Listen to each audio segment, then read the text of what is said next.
Welcome back to the final day of the 2019 year-end meetings of the North American Division. We want to thank you for joining us over the last few days. We still have a full day today. We're trying to move all of those Very full day and presentations that don't make it due to discussion on the floor and votes. So we're going to finish up today with some of those things. They're doing it. I know the steering committee this morning had a very long meeting. Elder Dan Jackson's already singing, trying to get everybody to get to their seats. A very full day. Hear that there's a good chance we're going to go past 5 o'clock. There's a retirement report that's coming right away. If you were watching yesterday, you heard Elder Dan Jackson said, make sure you bring your clickers to vote on this. Sterling Volunteers, Religious Liberty. There's going to be a statement on the confidence on the writings of Ellen White. We're going to find out what that's about. Stewardship report. And in the afternoon, Erica, you're going to be giving your report on the Sexual Abuse Summit. So we look forward to that. We'll talk more about that later. Sure. But a lot going on right now. And so we hear them in the auditorium starting to get ready to go. Stay with us.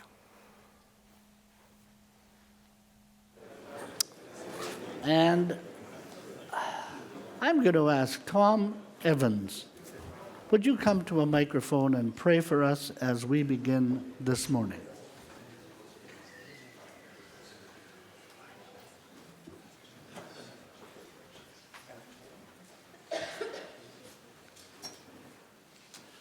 Microphone 3. It's perfect. Okay. Let's bow our heads. Father in heaven, as we meet together this morning, we pray that you'll send your Spirit to be with us. We have a lot of topics to cover yet today, and so we pray that you'll help us in our decisions, and we pray that you'll be with the 3 officers who are leading out up front, be with those who are here, those who will be traveling later on today, and give them traveling mercies, we pray, Lord, in Jesus' name. Amen. There are 2 or 3 items, at least one item, that I want to bring to your attention as we begin our meeting this morning. Dan, did you have a... I'd like to take a moment, if you don't mind. My department doesn't have a report this year, but I want to take a moment to acknowledge the work of my colleagues in the communication department. They produce many of the communication channels the entity uses to reach its constituents, from Adventist Journey to News Points, our electronic newsletter, to the broadcast that many people have been watching during this event. On Friday morning, the broadcast of our business session had a peak live viewership of 1,600 people, and that's just on Facebook, not including YouTube. And more than 72,000 people have engaged with it on Facebook alone, just that one broadcast. Our team is working extremely hard during these meetings, and I want to introduce them to this body. Julio Munoz is our Associate Director. Kim Moran is Associate Director and Editor of our Adventist Journey magazine. Nick Wolfer is the Studio Manager. Scott Grady is in charge of Field Services. Both of them are responsible for the live stream and have been working long, tireless hours, as my whole team has, during this broadcast, during this event. Milan Medley is Assistant Director for News. Peter Domsteeg is Video Producer and Photographer. And Georgia Domsteeg is Senior Editorial Assistant. I consider it a blessing to work with these talented people, and I just want to take a second to thank them for their hard work. Thank you.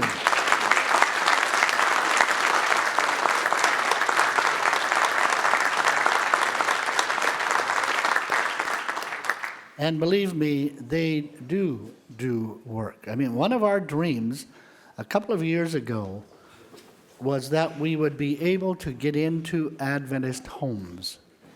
Today, we are able to get into about 430,000 Adventist homes every month. Our communication people have moved that all forward, and I love their spirit. I enjoy working with them, and they do excellent work. So thank you very much, Dan. That's appreciated. I don't suppose that you all are carrying with you, oh, may I see that book, please? I don't suppose you're all carrying that with you this morning. I do want to point something out in it that we need to make a correction on. And I will invite you to make that correction when you pick up this book the next time. Now that I'm going to talk about it, I cannot find it. Page 81. Thank you. there was an erroneous mistake on page 81. I'm going to be very straight up with you. This is not a political issue or a case of them against us or us against them. Please don't misunderstand what I'm about to say. On page 81, under the heading Accredited Institutions of Higher Education within the North American Division Territory, Weimar Institute is listed. Now, I am not talking pro or con Weimar Institute, but I am saying that Weimar Institute, while it is or has some form of accreditation with the Western Association of Schools and Colleges, it is not accredited by the North American Division. It is not an accredited institution. That is not a comment on the quality or whatever of Weimar. It is not. It is simply to say that it doesn't belong in that group. Now, there are more reasons than one for me to say this. The North American Division has been involved in a lawsuit where we are viewed as the deep pockets financially, but we have been involved in a lawsuit with a school called Miracle Meadows. Those who are suing Miracle Meadows are also suing us. We had no control on that institution. We had no members of our staff on their board. But there was a linkage because of some printing, a speech or two, that lawyers could grab a hold of, and so we are dragged into that lawsuit, and there are millions of dollars at stake. We have absolutely no control function with Weimar. Should something happen at Weimar that was untoward and wound up in a court of law, there's a statement in this book that says that it's an accredited institution of the North American Division. So I am saying this publicly. We will also correct it because these things have gone out only to the members of the North American Division Executive Committee, which is you, but anyone else who might pick it up, read it, or whatever, it's in the mind, and it can be a serious problem. So this was an erroneous mistake, and we apologize, and we will do all that we can to remediate this. So please understand, this is not, we are not making a comment about Weimar per se. That's not the point. The actual material that blocks Weimar from accreditation is general conference policy. So don't walk away from here saying the North American Division did this. No, the policies of the General Conference prevent us from accrediting Weimar. So I think I'll leave it at that unless there is one or two questions. We would hold it to two. But if there are none, I think unless you are unclear, yes, Mike 3. Yes, Jose Cortez, NAD Ministerial. Mr. Chairman, do you think it is necessary to recall the book? So that way we don't have it out there? I don't think we'll ever. All right. We could recall it, but we won't get them all back. Okay. All right. And as long as there's one there, it's a problem. So we would prefer if when you interface with that book again, if you would just take your pen and cross out Weimar. We will, in other communication methods, make sure that we put a disclaimer on the erroneous mistake that has been made. Okay? I think that is enough of that. Oh, were you coming to a microphone? Sorry. Why don't you move that a little over so you don't have to trip on Sister Jackson? You know, I get a little protective of my relatives, and so, yeah. Thank you, Les. Good morning, Mr. Chairman. May I suggest that we make a motion that is on the minutes of the North American Division Executive Committee to correct this error so that we, and I would like to put that motion forward that this has been brought to our attention and that we are making a correction to that statement. Thank you. I will accept that motion. Is there a second? There is. Any comments or questions? Going to ask you to vote by. Take out those little electronic things so that we can have a good vote count. It's very quick, isn't it? You know, it's quite amazing. Okay.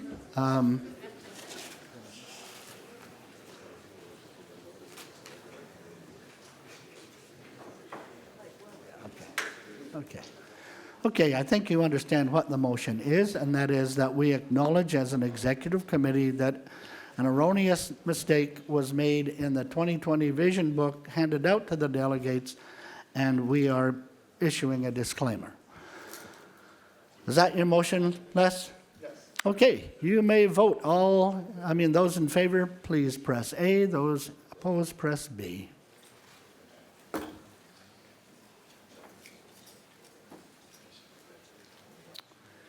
You can tell people are escaping.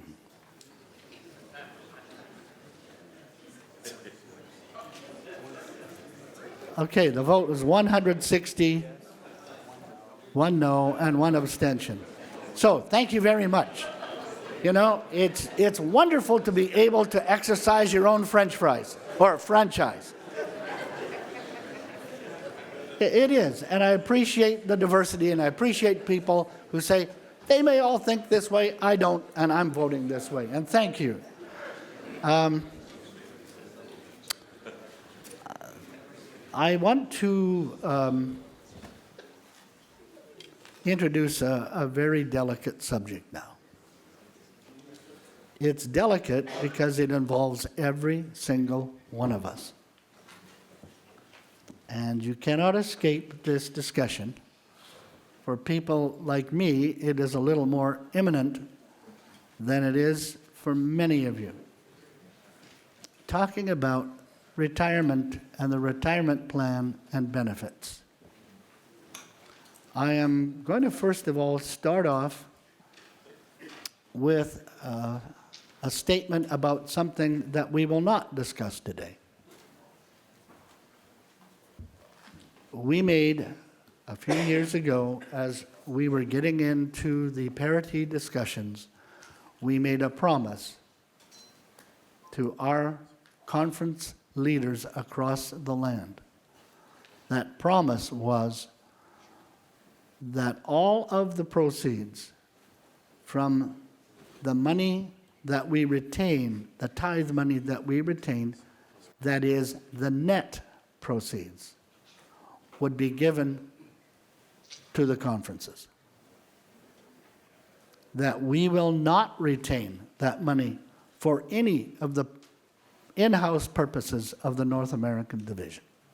None. Zero. Zip. Nada. We will honor that. I want that message to go out. We will honor that. There may be discussions in the future where conference presidents may be asked to look at the issue of retirement funding, and would they prefer something else? That's their call. That is not the call of the North American Division. So we want to reaffirm the promise. Every single net cent that is retained by the North American Division, that is not sent on to the world church as a result of attempting to achieve parity, will go to the conferences, period. We love our conferences and our conference leaders, and we will not break trust or break faith. We don't even want to be perceived as breaking faith. So we're making this clarification, and I hope that you will understand it in the spirit that it is made. We are. Yes, Ron.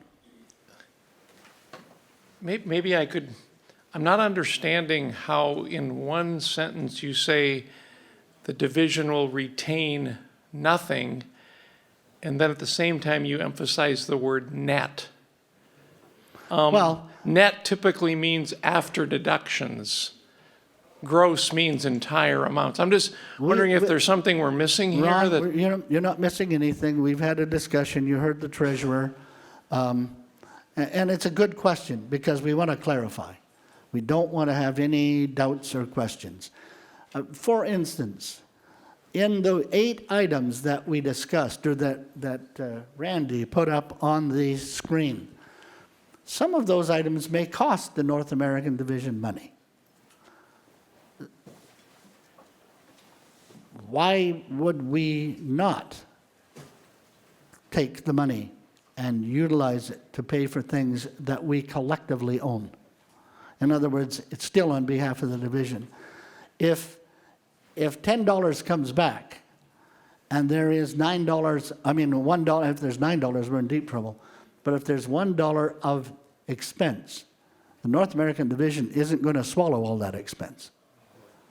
It cannot financially swallow that expense. So that would mean that 9 cents would go. We're not talking about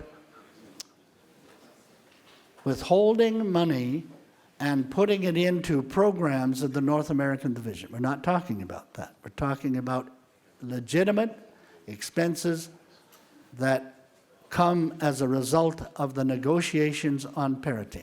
Personally, I think we'll be more on almost like on an even Steven basis, I would hope. But we have said right from the beginning that we will forward the net proceeds to the conferences. Go ahead. Also, speak to that, Brother Chair. When we started the negotiations on this 2% from the General Conference, one of the things that they stated very clearly is that there are some things that we have been doing on behalf of the North American Division that once we return that 2% back to the North American Division, the General Conference can no longer pay in behalf of the North American Division.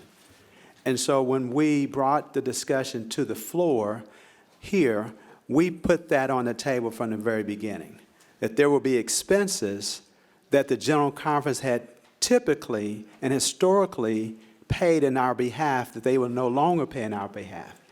And so they're saying, we'll pass you the money back, but we're also going to pass the expenses back along with that. And so what we stated we will do, whatever those expenses are, will be deducted from that money that we have all benefited from. And whatever that net is will go to the conference. And so we've tried to be very clear and very forthright about that because they were very clear and forthright to us when we first started the negotiation on the parity discussion. They said, we just cannot afford to do it anymore, and the North American Division does not have it in its budget to absorb that. Yes, Elder Robinson. I would add to that, Elder Jackson, that conversely, there may be some of those conversations that we have that will benefit the North American Division beyond the 2%. For instance, General Conference auditing service costs. If the North American Division ends up benefiting from that conversation, the local field would benefit from that conversation. So that cuts both ways. Okay. The result of the first negotiations that commenced in 2012 called for the North American Division retaining 2% of tithe over 8 years. It went 0.5%, 2 years off, then a quarter, meaning over 8 years, ending in 2020, we would have received or would have withheld 2% of tithe.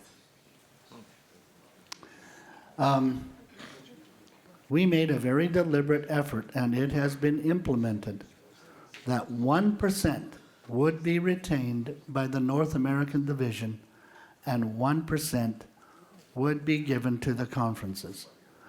We stated it, we voted it, and we have honored it. We will do the same with the coming amount. When you think of where we were in 2012, over and above the 2% that all world divisions give, we were giving an additional 6%, or the equivalent of $60 million. So the discussion of parity is we want to be treated like other divisions. And the General Conference has responded, as we saw yesterday, and we sincerely appreciate it. We still will be paying more than other divisions in the 0.85 that has been dedicated to Loma Linda and to Andrews. But within 10 years, everybody ought to be right around the 3% number. Yes, sir, and then we're going to stop. We're going to move on, rather. Mr. Chairman, what you're saying on parity is true and accurate. We have heard you say this again and again. That is why yesterday I stood up and I mentioned that we need to go beyond that because the savings on parity is not going to solve the problems we made passionate pleas for last year.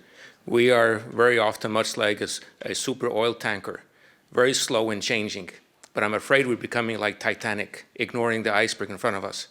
We as a body here, we really need to start moving for major changes, cuts at the division, union, conference level to move money. We have the funds available to fund the pastorates.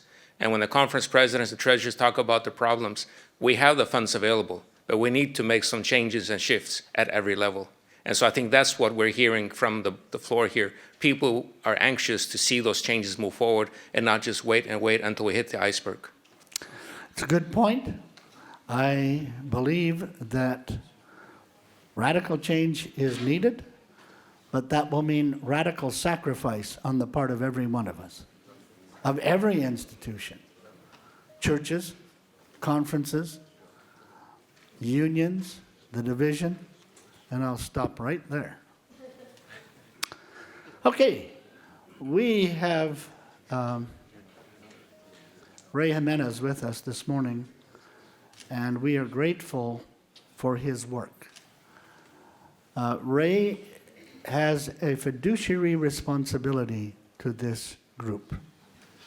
He really doesn't have any alternative but to present to us issues of huge significance that can impact the life of the North American Division.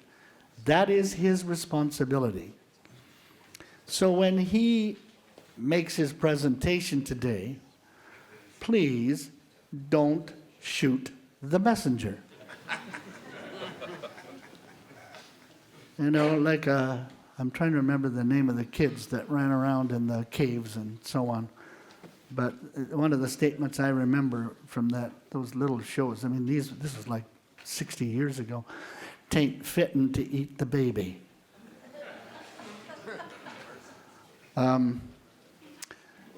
We are a family. We are a family. We don't always agree with each other, and we may not be particularly fond. I have a statement that goes like this: there's some people who like my front, and there's some people who like my back. And the faster they can see it, disappearing over the horizon, the happier they are. But we are a family, and we need to remember that this morning. The discussion material that we are going to talk about is sensitive, it is serious, and it is impactful. I personally want to express my gratitude to Ray because I believe he has done not just good work, but excellent work on behalf of our division and on behalf of the retirement plan. I mean that very sincerely. Amen. he has a message to give to us today. We need to carefully think it through. Let me say this to you. Sometimes we get into discussions where we see facts and figures and they deeply distress us.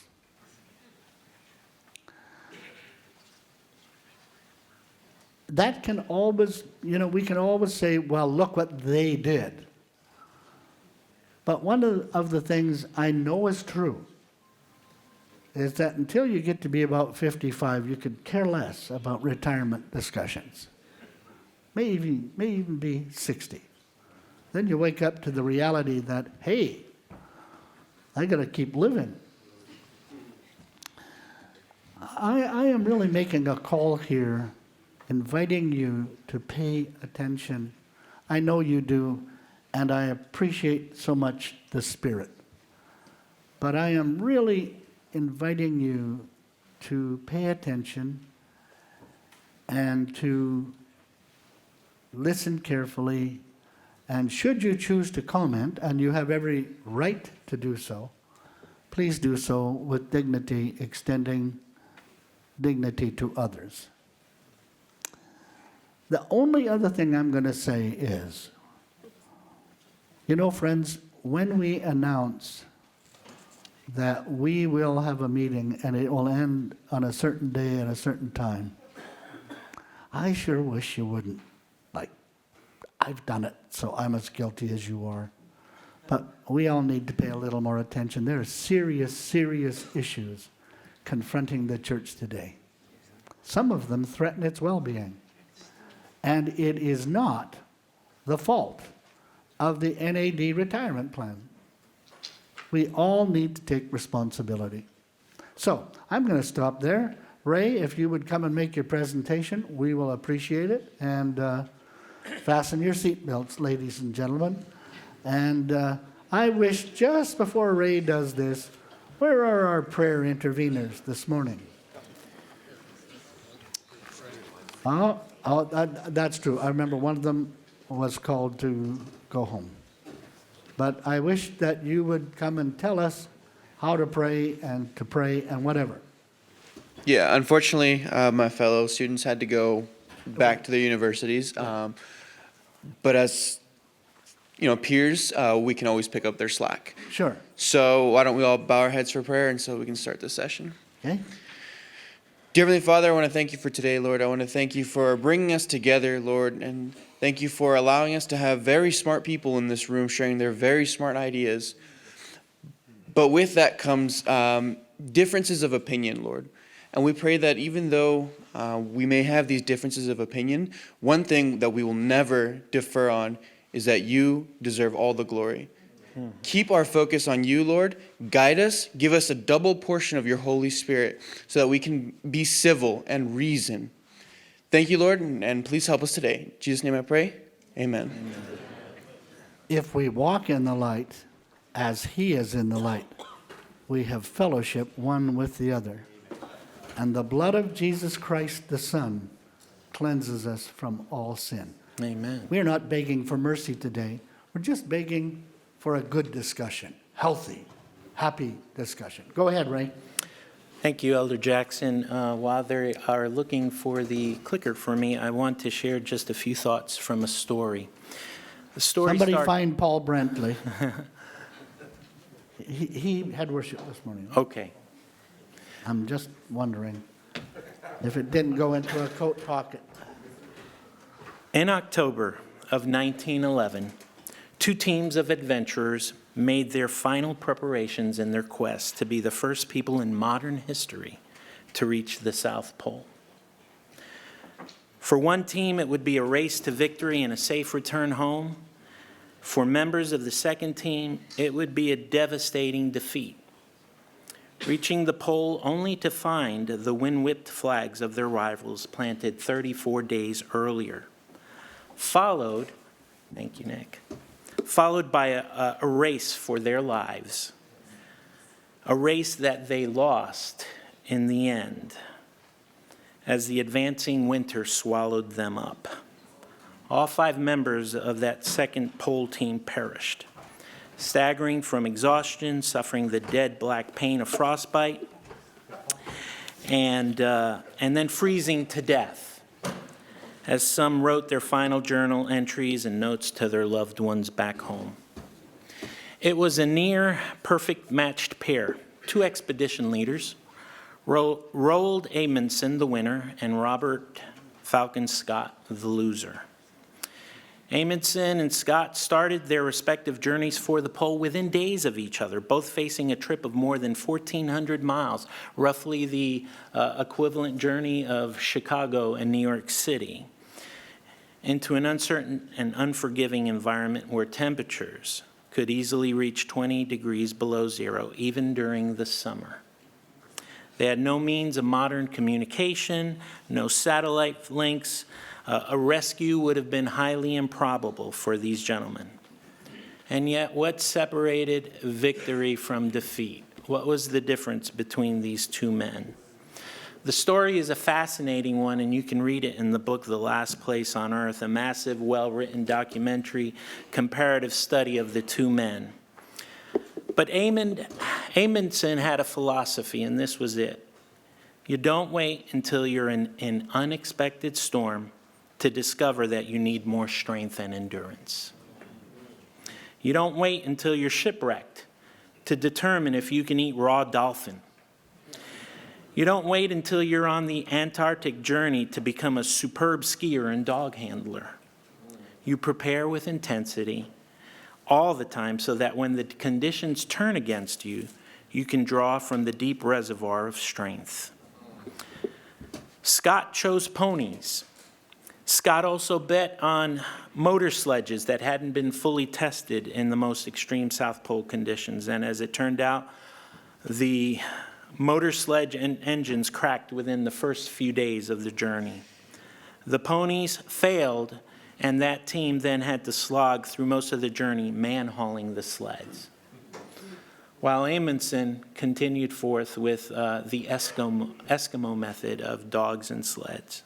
Fascinating story. And so I come to you this morning with the thought that we don't want to wait until we're in an unexpected storm and situation to prepare for what lies before us.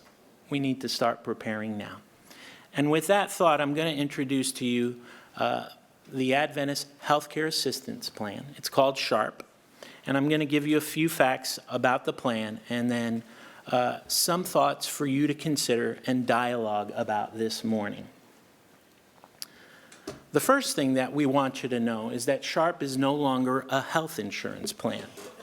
Up through 2016, we did have a health insurance plan. Back in 2012, a study was done on this plan, and it was determined that with a 9% ongoing increase in medical expense, that we basically had a $1.5 billion liability in the healthcare insurance plan. That's on top of the $1.5 billion liability that we have for the church pension plan. And most of you aren't aware of that and didn't know that. And we had been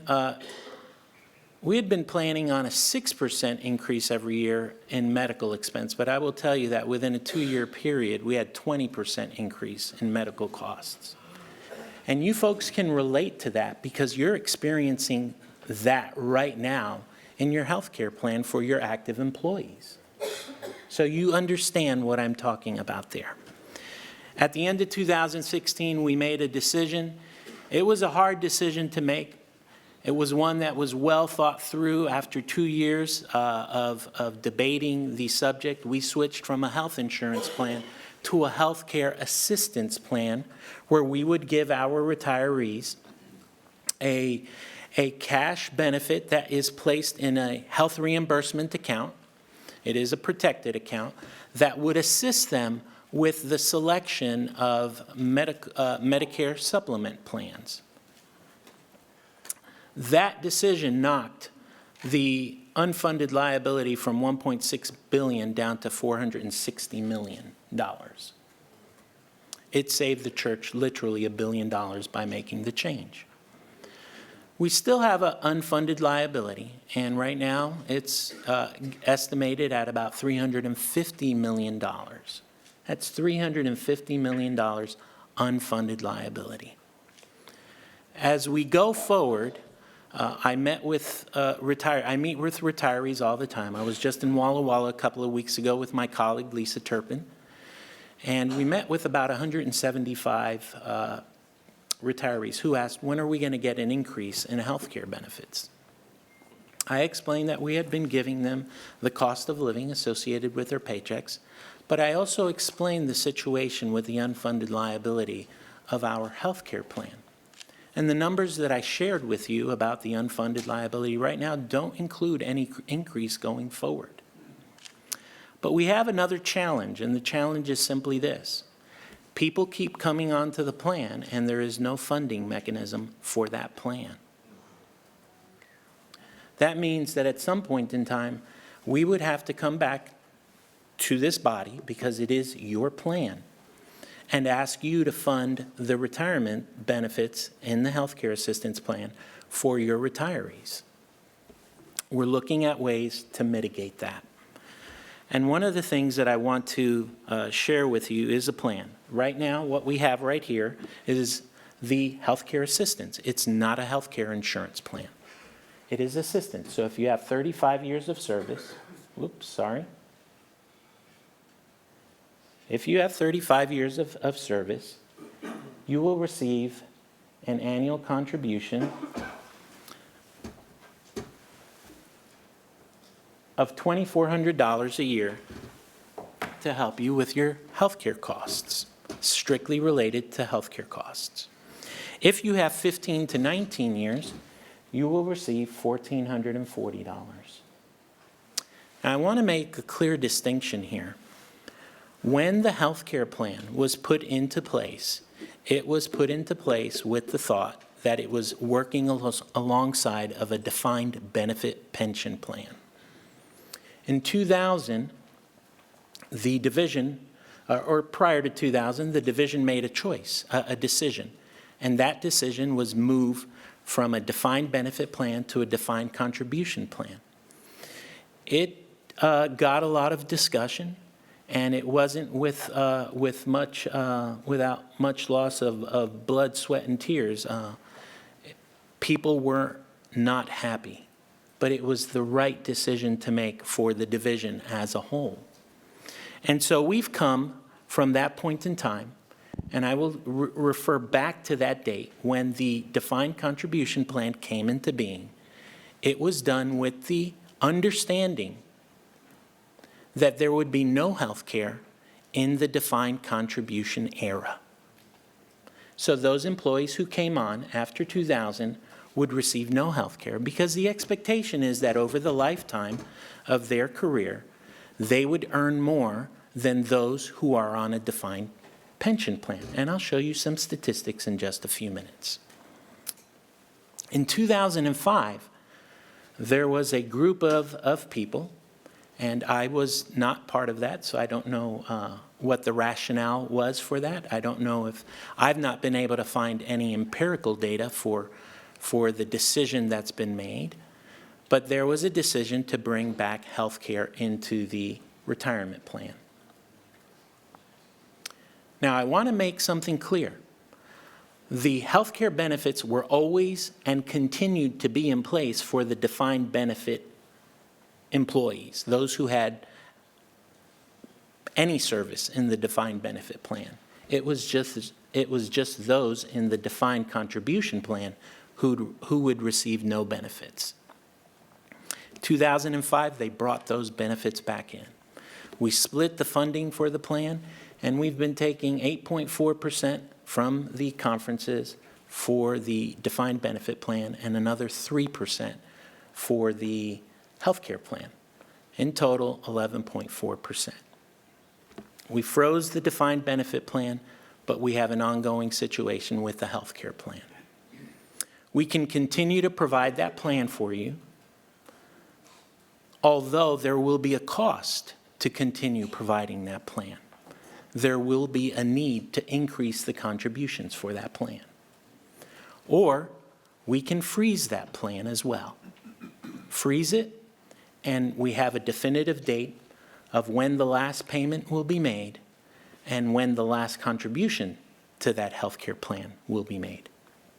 So I want to be clear, and I will go through this very slowly, and I'm sure they'll allow some opportunity for discussion. We don't want to take the full morning on this, but I want to be clear that what we're talking about are healthcare assistance dollars and not an insurance plan. So some of you may be wondering, how many people will this affect and who will this affect? And I'll go through some of these steps here in just a second. But these are the numbers of people that will be affected. An interesting data that came out of this study is that 24,248 employees entered the workforce since the year 2000. Only 10,518 employees remain working for the church. That's pretty staggering. There isn't quite the commitment to staying with the church forever. And that will continue to evolve. Those numbers the disparity between the two numbers will continue to grow. Those who have 14 plus years of service right now are 949 active employees. They will be vested with 15 years at the end of 2019. There were 1,077 who had 14 years of service, but only 949 remain working for the church. Those that have between 13 and 14 years of service, there were a total of 348 employees. Only 294 remain actively employed in the church. They will hit their 15-year vesting period in 2020. And then you see the numbers go on down from 12 to 13, 11 to 12, 9 to 10, 8 to 9. I didn't provide all the numbers there, so the numbers won't add up. Just please know. As the numbers decrease here till 356, then they start growing back into the thousands, so that we have 10,000. There's been a question as to whether this is the right time to consider this, and whether it would affect, when will it affect the least amount of people? And I think this chart shows that for you. Only 294 people will be immediately affected. Yes, these will be affected as well, but they haven't vested in the plan yet. We don't know whether they'll continue to remain working for the church. At the end of 2019, all of these will be vested. So I'm going to go to the next slide, and I'm going to show you some proposals that we considered in bringing back to this body. One of the proposals was to freeze the service for every employee in the Adventist Church. And that actually would have the greatest impact in terms of funding. It would actually only cost the church to termination, well, you would pay out in benefits $773 million, but you could theoretically, if contributions continue at the same level, make your last contribution in 2035. We'll have paid $564 million into the plan. That's the most impactful. However, that would affect those who are in the defined benefit plan. And the idea is that the defined benefit plan employees would always have a health care plan alongside of them. So we threw that option out.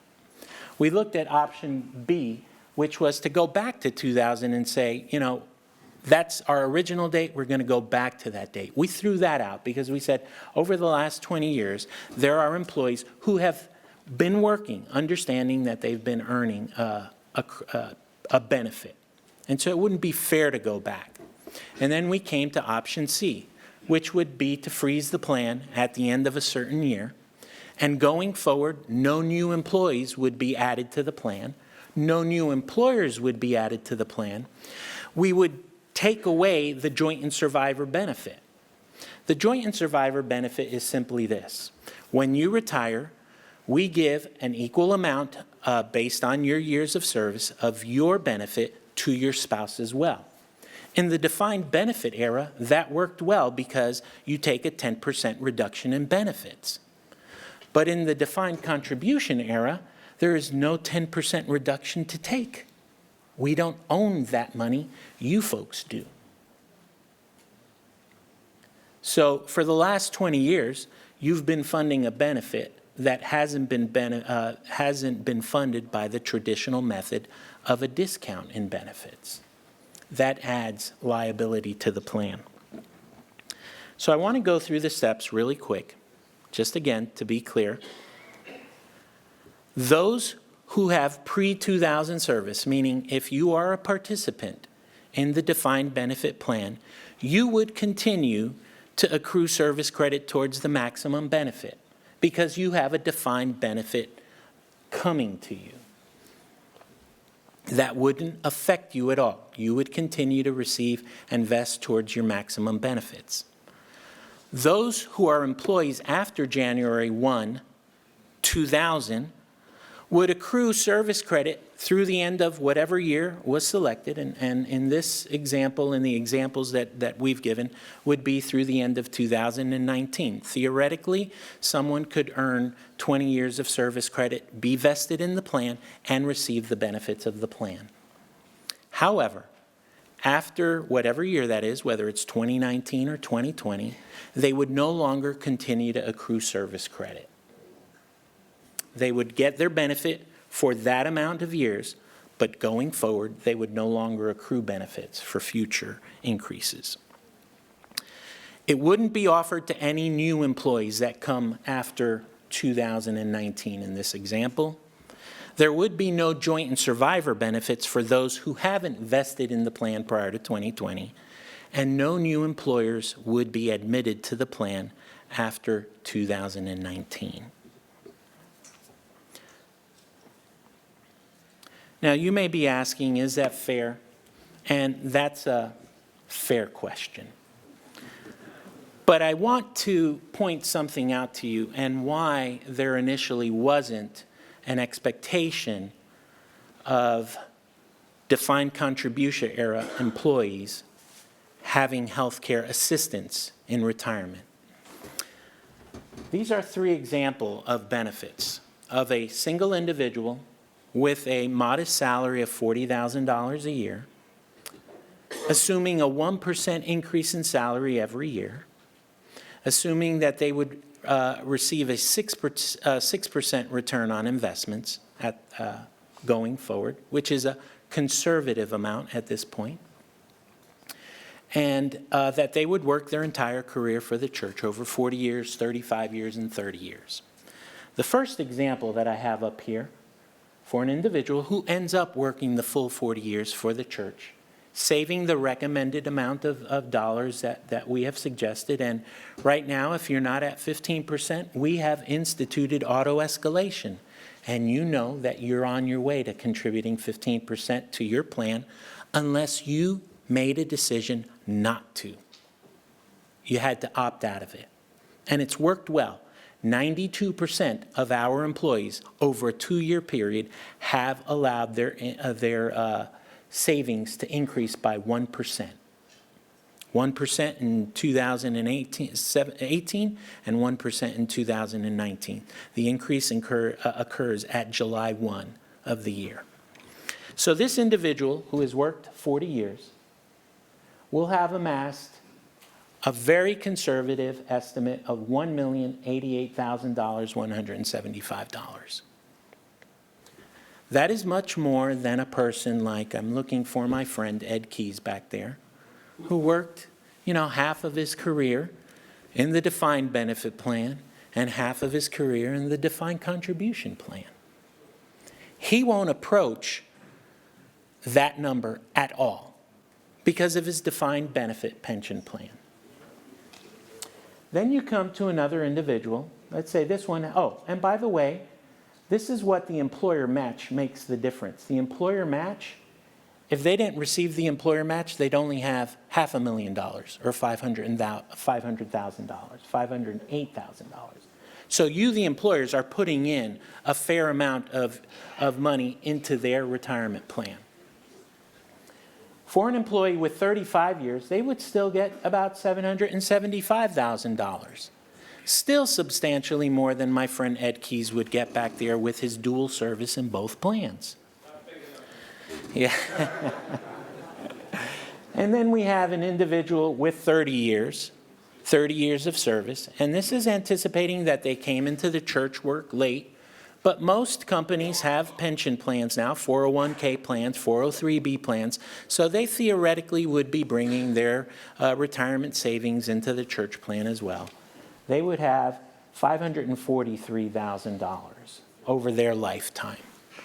These are significant dollars, and what we are talking about is taking away the additional dollars for health care for the folks who have the opportunity to do this. Does everyone follow me on that? All we're talking about is taking away the opportunity to receive additional dollars above the $1 million, above the $775,000, and above the $543,000. And oh, by the way, this does not include Social Security. So these estimates are not based with Social Security. Those are benefits outside of Social Security. And so this is what we are bringing for your consideration. A plan to freeze the healthcare assistance so that we can have a definitive end in sight to payments to the plan. And if things were to continue, the funding continue at the same level as it is right now, then theoretically we could look at discontinuing that 3% in 20, as early as, well, I'm just going to say 2037. That's a long way out. If we decide that we don't want to do this, then we're going to pay, and I'm going to show you what that, I'm going to go back to that slide if you don't mind for just a second. If you decide that you don't want to do that, that is fine, folks. But you need to be willing to then continue the payments and increase the payments into the benefit plan that you're providing for your employees. Remember, this is not retirement's plan. This is the plan that you provide for your employees. And so you have to fund those benefits. The North American Division is an employer in the plan. They have a few employees, but not as many as some of you folks have. And so here is the ongoing contribution. It's $1,558,723,000, and they stopped right there at $2,100. Meaning it's an ongoing plan, so the payments are going to continue sometime into the future. However, if we decide we'd like to freeze the plan, we could possibly be looking at $933 million termination date or final payments in that plan in 2090, and a total out-of-pocket cost to us of about $648 million. That's still a lot of money. And so we felt that it was our fiduciary responsibility to bring that to you. Because at some point in time, we are going to have to increase what we're giving to our retirees. And if we're going to do that, we're going to need to come back to this body and ask you to approve that increased funding. If we don't do that, then there will be, at some point, either a freezing of those benefits or a cutback in those benefits. And we don't want to get there. Remember we talked, I think it was just yesterday, it seems like such a long time ago, about those headlines. We don't want to be part of those headlines. And we want to be prepared, folks. And that's what we're doing, bringing a plan to you, a plan that can take us out of this, or a plan that will keep us moving forward, but with your cooperation and your funding for future benefits. Okay, thank you. Ray, could I just clarify one thing? The amount that you were talking about eliminating, the 2,400 or 1,400 and all in between, this is not health care insurance. That is correct. Okay. It's a cash supplement. Okay. It is a cash supplement. And it turns out to be about $120 a month. For someone who plans and saves well, they will easily be able to make that up. Okay. Okay, the floor is open for discussion. You may come and ask questions, make comments. We want you to do that because, yeah, thank you.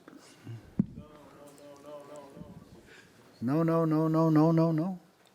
She needs to move that over. She doesn't want to be stepping on top of Phil. Oh, it's the camera. He's saying that's because of the camera. I can't be on them.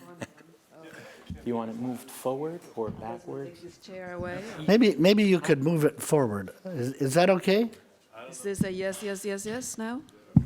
Or this way, Dr. Talbot? Okay. You tell me. Thank you. All right. Tell us who you are. Elizabeth Talbot, Jesus 101 Media Ministries. The question that I have is related to the date of implementation or the freezing that is so soon. It's 2 months from now. And I have enough employees. I mean, by the way, it looked like it was such a small number of people, 200 and something. Yeah, and wow, just in the media ministries, we have people that would be affected that will have 12, 13, or 14 years that will not make it to the 15 years just by putting January 1st. So it seems like even if this was voted, if we could give a couple more years for the people that have already invested 12 or 13 years, that would be unqualified to be vested, just because the date that is being proposed is so soon.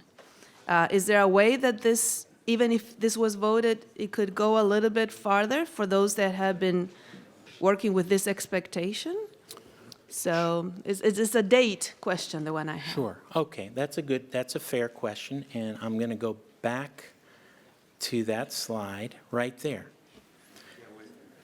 So, if we look. We don't see it. We don't have it.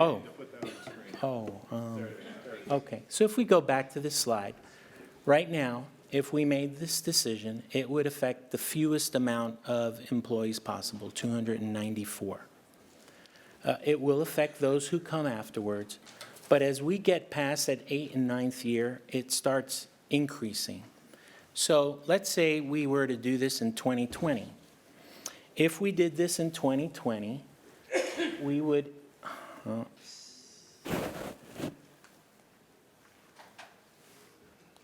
if we were to do this in 2020, then we'd add that 294 there. Then the 382 would be left out. Mm-hmm. If we went to 2021, we'd include the 382, but then we'd leave the 367 out. So what I'm saying is that every year that we go beyond, there won't be a period of time during which we can say no one will be hurt. Everybody will be working up towards that vesting date, and that's a problem. The second thing that you should know, on a conservative estimate, with the 294 employees there, we're adding about $18.5 million of liability back into the plan. If we do the 382, that's another $25 million. The 367 will cost us about between 23 and 24 million. So these are cumulative. They'll start to add back up, and we've added all of a sudden another 100 million to the plan, or whatever it would be, over that amount of time that we decide to allow employees back into the plan. Yes, I guess the idea is that those that invested at least 10 years already in the organization, if you reduce that, some years, because you're only looking at 50+ employee difference from year to year, right? I think that those that have invested at least 10 years in the organization already, it is quite a significant time. If you have people that are here 5-6 years, it's very sad, but it's more understandable. But people that will be cut off exactly without any warning, I guess that's the issue. If they would know 5 years ahead of time that we're about to do this, without warning, in 2 months from now, it seems very small. And by the way, even though you said 120, 140 per month, depending on how many years of service, this is designed to help with supplemental insurance. After It's per year. It's per year. No, 140 is per month. Oh, pardon me. You're right. Yes. Pardon me. Down the dollar. So the issue is it does help a lot with the supplemental insurance after Medicare, right? So it does make a big difference. It's not simply save a little more for $140 a month. So I do think that the date is an issue that would affect many of us that are in our 50s now. So just something to think about. Sure. Thank you very much. Those are fair comments. What I would say to you is that that person who has 10 years probably still has 30 more years to work in the church and still will be much better off than the person who just has a pension plan and a partial defined contribution plan. In fact, if you go out to the corporate world, you don't find defined contribution plans with healthcare plans. That's not how they were built. That wasn't the intention of those plans. You need 15 years to vest in the plan. So if you've got 10 years, you still need an additional 5. And again, that brings everybody else up closer to that, but it is a fair statement. Okay, we're going to set the timer on the clock, and Elizabeth actually honored that. And the rest of you are going to make sure 2 minutes. Thank you. Yes, sir. Item. He was next, but that's How okay. is it that I keep calling those mics items? Item, I'm an item. Yeah, you're an item, buddy. Stuart Pepper, Pennsylvania Conference. My mother worked for Kmart for 37 years. 6 months before she retired, Kmart threw out their retirement plan and she was left with nothing. The problem that we're having here is philosophical, and I know all of the financiers in here are going to disagree with me, but you don't change the agreement you made with people along the way. I remember back in 2000, whenever it was, Del Johnson came and told us about our new plan, and he had us laughing as we were being stabbed in the heart. I understood that. I've lived with that. That's okay.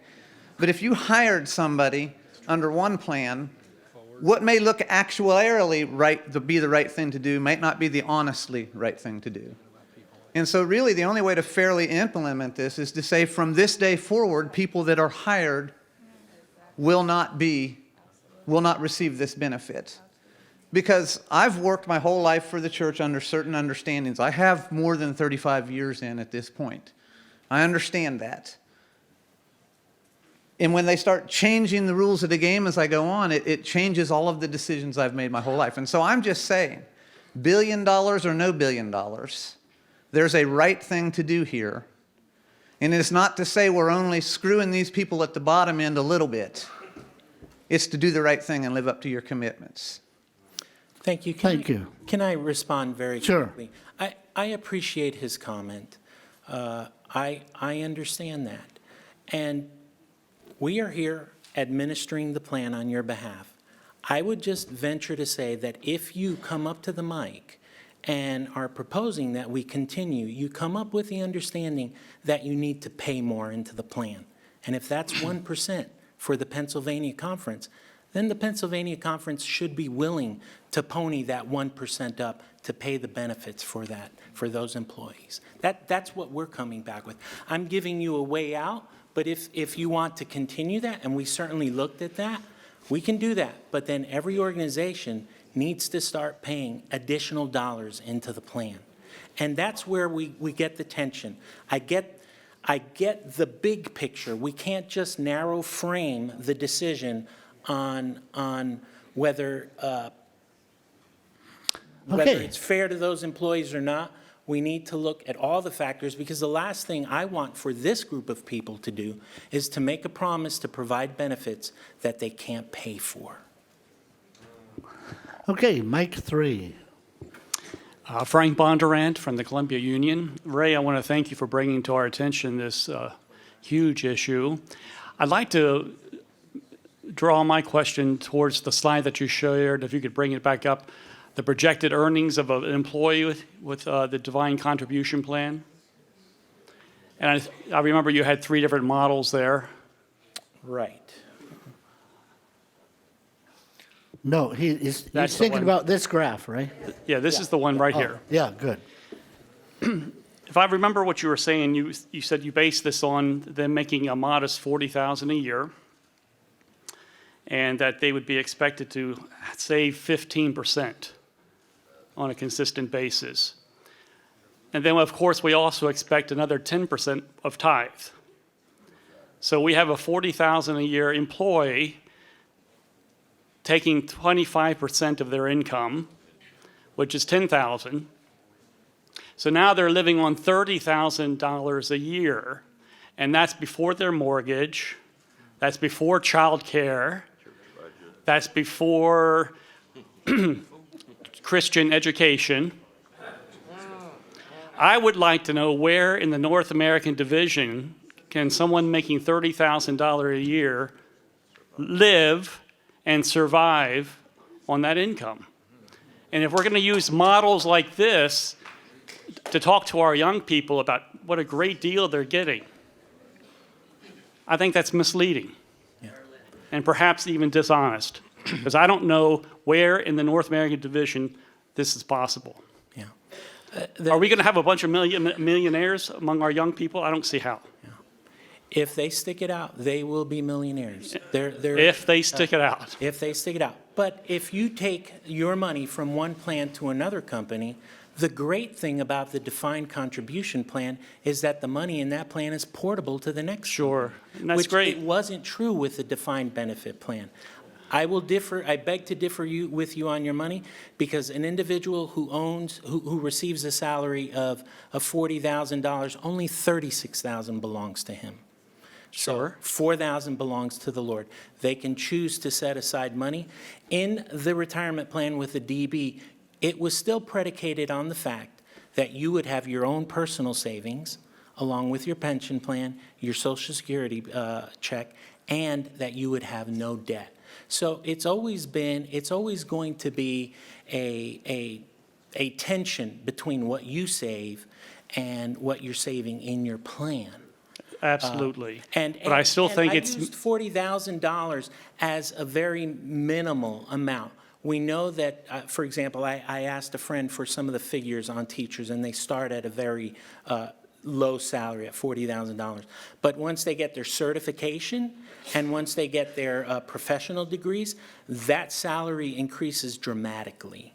And so now we're talking about savings on a different amount. If we were to stay at $40,000, I chose very conservative numbers. Sure. I don't expect any of us to be earning just $40,000.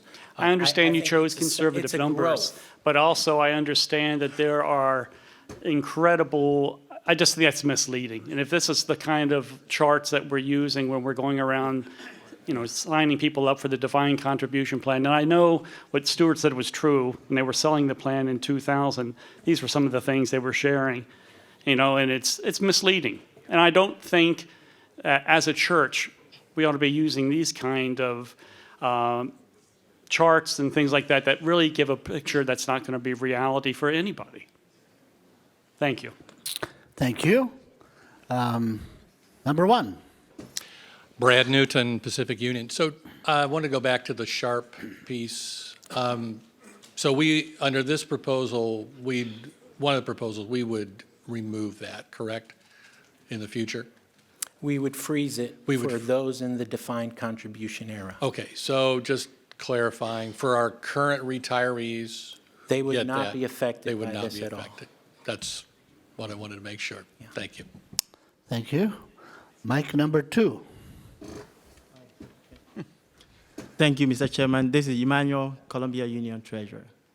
I would like to speak against the motion because as a treasurer... We don't have a motion. Oh, we don't have a motion. Okay. I just want to speak against the proposal. idea. Or the recommendation or whatever. Because as a treasurer, I'm in favor of saving money, but not when it comes to our employees. Because I believe that whether directly or indirectly, we have made a promise to the employees who are working today here. And so cutting some people off of this benefit is going to cause a significant impact on the lives of our employees. And I also believe that the chart that you showed about somebody getting $1 million, I don't know any retiree in this church who is going to have $1 million by the time they retire. And so I don't think that this chart is going to be a possibility for some of or most of our employees if you are to cut the benefit off. So, and people are not going to receive the $1 million. So, Could we have less committees? Excuse me, Emmanuel. We have a lot of people talking. It's disruptive, and please stop. Thank you, Emmanuel. Carry. So that's why I'm speaking against Okay. it. Thank you, Emmanuel. The fact is that we have people in the plan right now that have $750,000 and are still working. So you guys can come up and say it's not working. We see the numbers and tell you people, there are quite a number of individuals in the plan right now that have over $500,000, and that's in a 20-year period.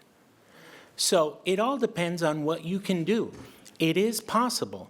For you to come up and say that that isn't impossible is ingenuous because you haven't seen the numbers behind some of the accounts. I can't divulge who these people are, but I can tell you that we do have people who have that much money in the plan.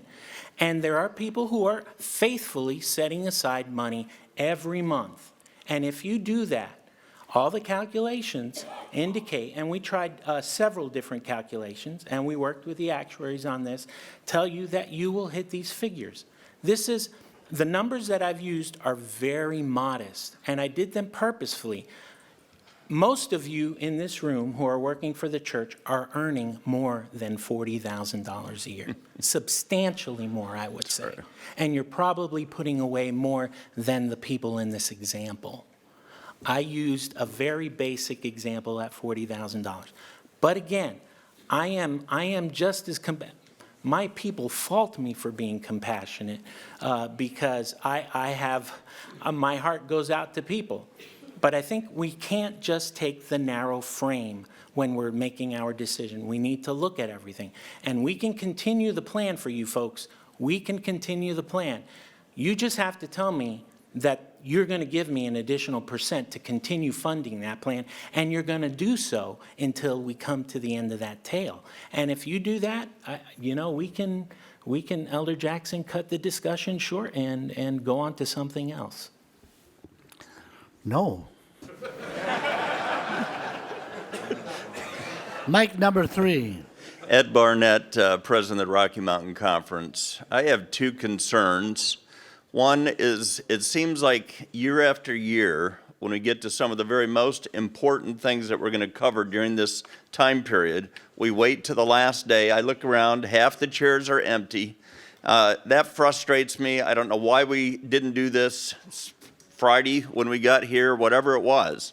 So that's one of my concerns. The other concern I have is, to me, this ought to be a meeting where every conference treasurer is here as well, because we're talking about a lot of money, and I don't even know what my treasurer thinks about this because we've never been able to sit down and talk about it. I think we need to set up a meeting where the treasurers are all here with us, where we can have this kind of discussion, because this is going to have an effect on the church for many years ahead and a lot of money. One other point that bothers me, already we're spending 11% of the tithe that comes to our conference on the old plan. And now we're talking another 1 or 2%.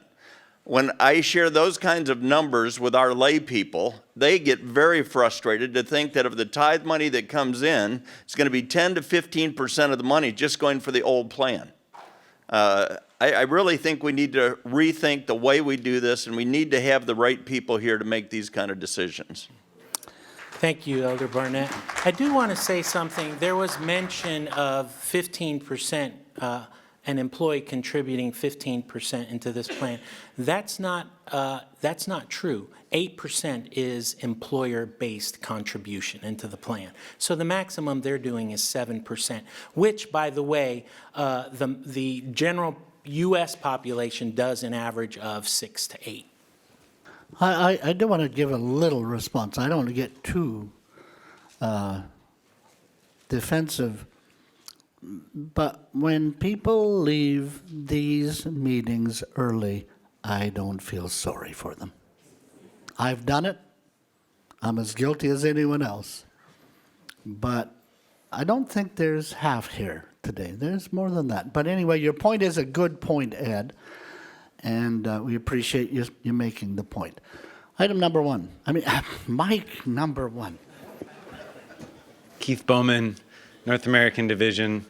So I found out today that if I stay until 15 years, that I'll be vested in a plan where I get some extra money. That was interesting. Didn't know that before, actually. Actually, you misunderstood it. Ray, help him. No, I think I understand what the conversation is about. I'm just saying. No, but you won't get it. Right. I'm just saying I found out today that this was even happening. Okay. You know, it may have been explained to me. I don't know. There's a lot of financial figures that they throw at you during, your introduction, or what's it called when you first, orientation. And I feel like I'm actually really good with facts and figures. And as I look at that chart, because my eyes are still good enough to be able to see that chart, I'm tracking really well. Like, I just looked at my retirement, to see where I'm at financially. And on that chart, I'm definitely tracking really well with what you're suggesting here towards the $1 million. Thank you. And, Medicare is terrible, but, maybe that'll help me. I don't think anyone my age is really anticipating Social Security. We're kind of just looking and saying, okay, well, whatever I have in my 401 or my 403B or whatever, that's going to work for me. I'm not saying that it wouldn't be nice to receive this, but I'm not super concerned if you vote it down. And I'm right around that 10-year mark, 11-year mark. So anyway, I just wanted to say that. Okay, thank you. Appreciate that. To microphone 3. Oh, I'm Gordon Beats, North American Division, and I'm retired. And I've never had as much money in my life, having simply for 20 years saved close to 15%. I'm making more today than I did when I was working full-time. And I think that people don't understand the importance of saving. House is paid for, and I'm covered, and I don't know what to do with all the money.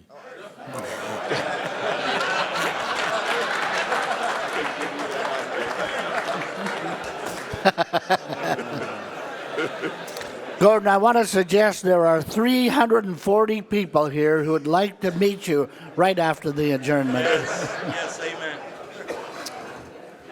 Mike number 2 and then 1. Hi, Stephen Mayer, Treasurer, Pacific Union Conference. I'm laboring with this because I'm one of the ones who potentially could fall into the category of losing benefits, so I would be voting this benefit to be taken away from myself, which is okay. I wonder how many else in this room would be voting to take something away from themselves, or how many people in this room won't be affected by this. Beyond that, I'm struggling with the individual who has the 14 years, who has maybe made decisions to stay working for the church because they're coming to a point where they will receive a benefit. And I don't like the idea of pulling the rug out from under those individuals. This plan seems to work on a 5-year plan. I like the idea of there being some kind of a runway for those. I do agree with the idea of closing the plan. I think that if that was a separate motion, I would be very willing to vote for that, to cease the plan for all new employees, because they haven't had any promises made to them. I'm also struggling with the idea that someone with 1 month in the defined benefit plan will be able to run to 35 years and get a full benefit, whereas someone who's at 14 years might get nothing. So there are some problems that maybe need a little more time and consideration, and I would encourage us maybe to split this idea into 2 different categories. Thank you. Okay, thank you. Mic number 1. Todd Pasco, Oregon Conference layperson. I agree with the gentleman speaking at the mic up here very much, and I appreciate you all bringing billions of dollars to our attention when there's still something that can be done for it. But I equally agree with Ms. Talbot, who was the first speaker. And we talk about our church losing the young, and then we have someone who stood right before me and spoke and said, I didn't even know I got this benefit. But I think the church owes it to the individuals who are represented by that 10,000 to have a conversation with them, be it a conference call, be it whatever, present the presentation that was given to us, and then give them some options. People are always happier when they're given options. And I don't know if you could incentivize them with, hey, we'll give you $500 today, and you walk away from it. That's just a crass way to say it, but there's got to be some conversation. Some people may say, hey, I love my church. I just want to waive it right now. And I agree with what you're doing. I also agree that we should stop doing it for the future. But those people who are in the, say, beyond 3 years, or all of them, need a conversation with them because they're the ones affected. Thank you. Thank you. Elder Thank Jackson, you. can I say something? And I hear this recurring theme, and that's fine, because you guys are the ones who are going to pay for this. If that proposal is going to be made, because we're adding additional liability to the plan, I think there should be a willingness to increase the contribution to the plan as well. Because it's easy to advocate emotionally on behalf of the individuals, and easy to forget about the fact that someone has to fund what's being promised to these future individuals. So I would appreciate you making my life easier, because I can't create something that doesn't exist. And what I'm saying to you is that there will need to be an increase in benefits for retirees, and if we're going to extend the tail and add liability to it, we should be willing to put our... Exactly. Thank you for saying it. Okay, over to microphone 3, then 2, then, no, I think you're next, Ben. No, I mean 3, 1, and 2. Go ahead. Pierre Omelette, Mr. Chairman, from the Atlantic Union Conference. Our year-end meeting theme, I believe, is pursuing the promises. And I think we should keep our promises. Promise made, promise kept. I think we should consider not making this promise to new employees, but to those that we have already promised. Earlier this year, I had someone from the retirement office come to our union and explaining the benefits to our employees. And then just few months later, having to say, well, sorry. We did promise, but sorry.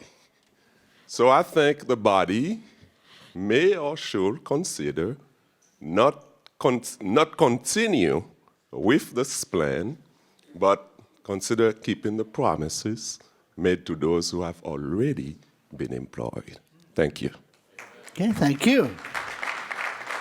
Number 1. Ben Jones, South Central Conference. I want to thank you, Ray, for laying this out clearly for us. Being in the regional conference, this does not directly affect me. I was around when we had to stop doing the sharp health care and become an assistant portion and tell our senior citizens. Most of our senior citizens where I live were not aware of the change. It was a tremendous shock to them. And at the point that we made the change, there was not a good system to help them transition, fill out the right forms, get the transition over, and it was chaos. If, in order to better serve the institution long-term, to place us in a better financial peace, my first plea is a transition discussion that would be helpful. I'm like Dr. Beats. I've been able to be in one place for 20 years. First 15 years as a pastor, 5 years as a ministerial director, and now 3 years as a president. That 20 years in one place, not having to move, allowed me to pay for my house and get out of debt. The average Adventist worker at the school, in the church, other places, does not have that. My average pastor moves every 5 years. His wife loses her job every 5 years. And trying to catch up with near bankruptcy, he does not get a chance to save, as you say. Now, if I was like Keith, and I looked at it myself, if Ben Jones had started saving $25 a week, or maybe $50 a paycheck at 72, I would have $500,000 plus. But because I've gone through 14 different churches, moved through all kinds of changes, until I was able to settle down as a conference president and a ministerial director, have I been able to save. The first 35 years of my ministry, I was just surviving because of the system that we went through. We need to consider saving the system, but we need to consider saving the people. Thank you. Mic number 2. And I just want to speak to the bigger picture, and it has a little to do with this. I love Gordon Beats. I think he's one of our best minds, one of our best workers. I was going to say before this gentleman did, not every one of us in this room or our people have been able to live in the same place. Some of us have had the blessing of following God's lead, and we have this strategy of buy a house high and sell low. Now, okay. Some of us had the opportunity maybe to stay in the same place. I find treasurers are wiser than us. They do that. But we've always had in our church, before it used to be every 2 years, we were very Methodist. I just want to say this. I've pastored in places with lots of retirees, and I just want to speak to the fairy tale that our retirees are okay and all doing well. I think that's a minority. The widow's mite's real. I pastored them. So I know we'll have to step up if we do. My main thing is I don't want us to go away from here thinking, oh, our retirees, they're doing just fine. They're out of sight, they're out of mind. It's not that we don't care, but they are not fine. Okay, number 3. Mark Johnson, Canada. We are in a kind of a unique position. And Ray, thank you so much for the sensitivity that you've shown to us as we've talked about various issues cross-border. We do not graduate at the present time a sufficient number of people within Canada to populate all of the responsibilities that are required either in education or in the ministerial line. That means that we have to borrow people from the United States. And I notice the United States has borrowed people from Canada on occasion as well. And one of the challenges that we face is that there are a lot of workers who are moved from place to place on a short-term basis. These people do not develop the kind of equity sometimes that we would hope for them to. In Vancouver, Canada, a house, typical house, sells for $1 million. I don't care what size it is. In Toronto, well, $950,000. But what's $50,000 among friends? You know what I'm saying? It's Canadian, it's discounted dollars. But the reality is that to a Canadian living in Canada, it's very real money. And that's what they have to live with. And so for those who are a part of the system, I think, Ray, we needed to have this conversation. I think we also need to figure out how do we balance what we are doing for those who have used their lives in service for Christ and those who are emerging as workers within the church. It's a conundrum. This is a tough question. You framed it right from the beginning. But we have to ask ourselves, what is the appropriate, moral, and ethically correct thing to do when we took these people on in the first place? God help us with that issue, because it's big. I'd like to interrupt Thank you.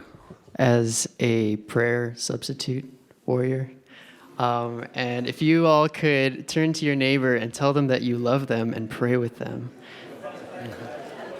Well, I love you. I love you.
Let's pray together. Dear God, thank you for being here with us. We don't necessarily know what you think about retirement, but we do know that you have what's best for us. So I ask that we keep our minds open and also think about each other. Bless us and guide us as we continue to make this decision. In your name we pray, amen. Amen. Amen. Interesting comment in the prayer brought something to my mind. Aren't you glad that God doesn't retire?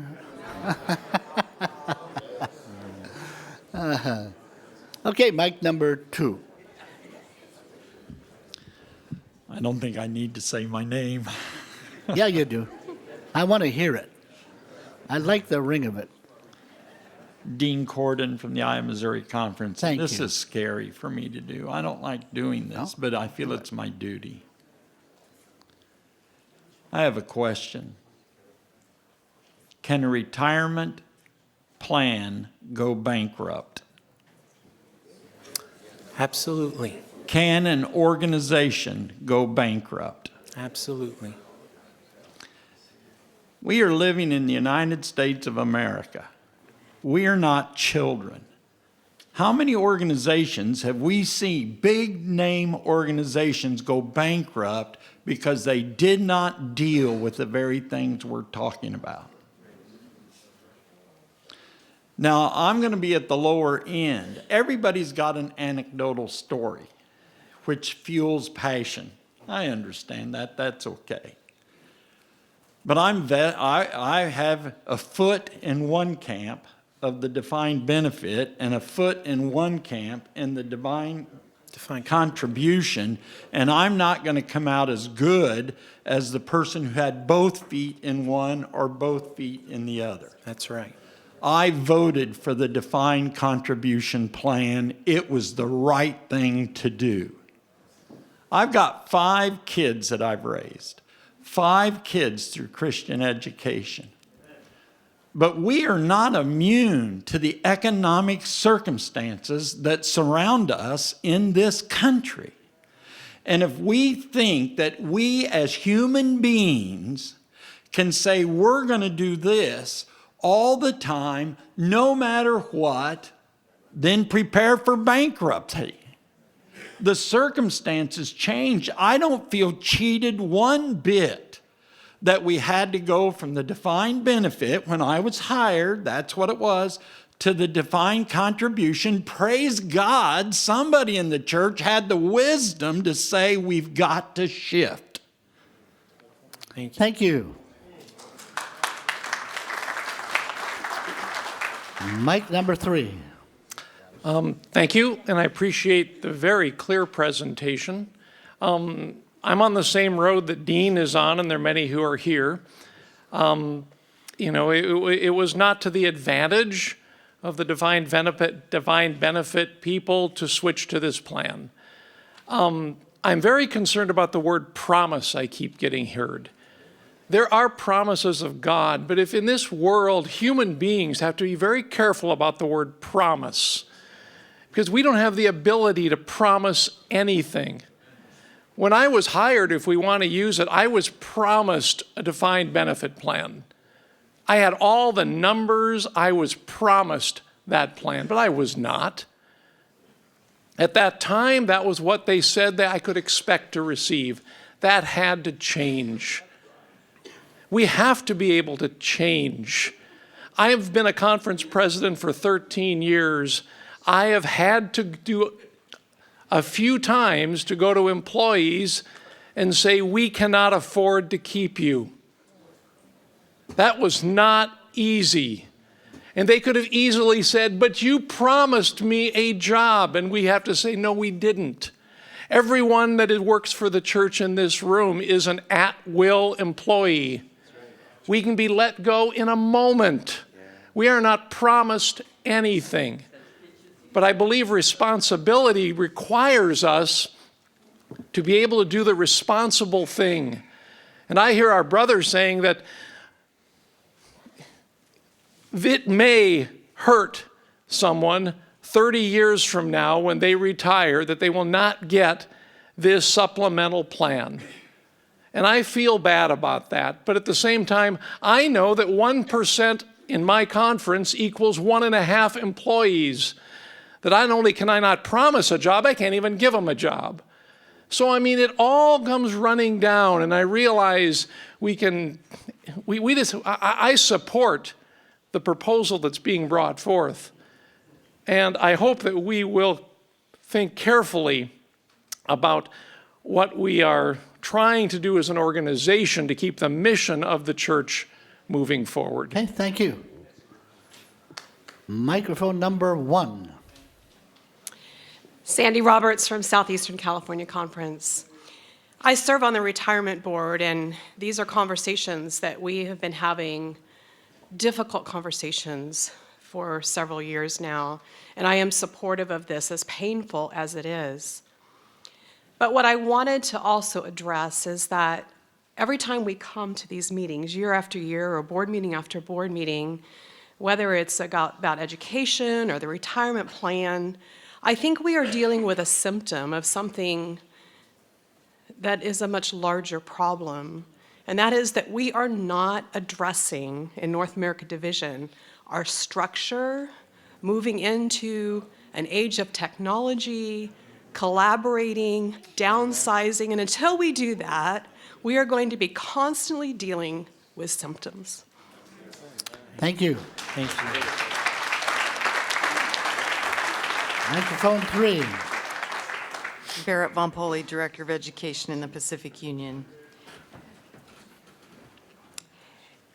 I'm kind of stuck a bit, and I feel like I need to advocate for the majority of the workforce in the Seventh-day Adventist Church who are teachers.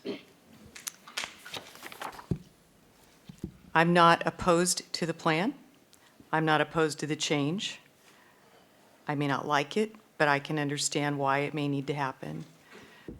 I guess I would just simply ask that we reconsider the transition portion. And not based on the short time span, though that does cause me some alarm, but for teachers, they don't end their year of service on December 31. And it is going to automatically create some questions about where they fit into this transition. And I get there's not a magic time, because if we do it July 31, that disadvantages somebody else. I am just hopeful that there are brighter minds, younger minds, that could figure out a more equitable transition point, whether it's for those closing in on vesting, whether it's for teachers who are in the middle of a school year. They do have a contract that runs from July 1 through June 30, and their benefits are being changed in the middle of a contract. So I just feel like it's my responsibility to advocate on their behalf. Okay, thank you.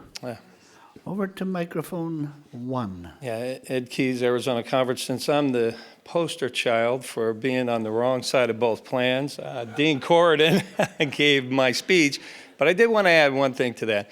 I'd like to donate the money to get Ray a bulletproof vest, if that's appropriate. And I do want to thank him for the work and your team for all that you've done. One last thing I want to say. Since this is our theme is promises, think of Psalm 37:25. I was once young, now I'm old, which fits me. But I have never seen the righteous forsaken or his descendants begging for bread. Thank you. Okay, over to microphone 3. Yeah, Mr. Chairman, thank you very much. I'll try to be as brief as I can. Yeah, Well, you're like taking up my everyone else, time. you You're have 2 taking up my minutes. time. You're taking up my time. This is very emotional for me because every 10 years, you finally get the attention of this group. And when the cries go out and then nobody pays attention, and then 10 years later, then you have our attention again. And every time we are a little bit later in trying to catch this train. I don't want to be guilty of saying I told you so, but we're dealing with lags and not leads. Some of you know what I'm talking about because I've been encouraging you to read that book on execution. Essentially to say, I want to flip this a little bit. We're dealing with what we have to work with, and I want us to take a moment and look at how we could have grown or how we can grow the fund. And that's where we look at who is telling us how to invest the fund. When we do strategic planning back in the day, we would look at our internal and our external audits to find out what are plans like ours doing in terms of the investing of their money. We know how you have invested our funds. I'm sure you've done an actuarial study on that. But in terms of how we could possibly grow the funds, are we where the best investors of plans similar to ours are in terms of the return that they're getting? I understand we've had some bad years and some good years, but in terms of how we are investing the funds, are we maximizing our potential? Are we using individuals who are at the height of their game in terms of the investment, or are we trying to invest them ourselves? And that's what I would like to get a study on. If we could get a response back on that, I think that might change this equation. Thank you. Mic number 2. Can I just address that? Okay, turn the timer off, please. The funds are invested through the General Conference Investment Office. We also have an investment consultant that does advise us. Because the plan is so poorly funded, I showed you yesterday the healthcare plan is funded at 17% of the liability. Because it's so poorly funded, we cannot invest our way out of this. That is what the investment consultants tell us, that there's no way to invest our way out of this. In fact, they've said you need to lower your risk from your 6% expected return down to a 4% given the uncertain market conditions that we're in, and look at that as a reserve for the years going forward in case you have a downturn in your contribution funding. Because what all of us need to recognize is that every dollar that comes in is a dollar that goes right out the door to pay for those benefits. So we are literally on a pay-as-you-go system. And the big reason for bringing this to you folks is that if that pay-as-you-go system falters at any point, that means one of two things. We can use up our reserves, and we will, and then we've got to come back to you to increase the giving so that we can continue adding. And what that does is it takes it from about, let's say, a $37 million annual payment and benefits to $45 million. And if we want to finish the plan in the same amount of time, then we need to increase the giving to the plan. If we just have the expectation that it's going to be paid over a period of time, what legacy are we leaving to those who come behind us? Who are saying, why didn't they make the tough decisions when they needed to? And so there is a legacy that will be left with this decision that is made here today, if a decision is made here today, and it may not be, Elder Jackson, but we will have to live with the legacy of that decision. And the question is, are we ready to do that? And are we ready to, as you folks said, put your money where your mouth is? This is not the North American Division's plan. This is your plan. And if you are defending your employees, as you rightly should, I applaud Dr. Talbot and the others who have come, Emmanuel and Frank and some of the others who've come to the mic and advocated on behalf of the employees. That's great. But now, along with that, we should have an expectation of an increased funding and not just leave it for somebody else to worry about how to pay for it. Okay. Mic number 2. Gary Gibbs, President of Pennsylvania Conference. I want to thank you for being the prophet, Ray. You have to come. You have to point us forward to the future and tell us, here's what you're dealing with, so we make wise decisions now. And that's not a comfortable place for you to be in, but I'm glad you're doing that for us. You've made a point, and you've made a clear point on what this will cost us in the future. And the decision, if we decide to kick this down the road, we're going to have to pay for it. The counterpoint that I'm hearing is an ethical point, that this is not ethically right to have a cutoff point for people, 14 years, 13 years, wherever you draw the line. And I think that's what probably most of us here are struggling with, the ethics of this. And as I'm struggling with that, I'm seeing ethics are multidimensional. And I think you just made that point. It's not just those who might be cut off now at 14 years or less, but there's an ethical thing here with future generations if we saddle them with this decision and how they're going to pay for it. The third ethic I see at play here is if it isn't settled sometime soon in a financially sound manner, there's going to be an ethic. We're going to come with those who did retire on this, and there's going to be a cut of benefits. I don't see how you get around that. If you don't pay for it now, somebody's going to pay for it in the future, either those who were expecting those benefits or the younger generation is going to have to pay for it. So the ethics aren't just right now where we draw that line. There are future ethical decisions.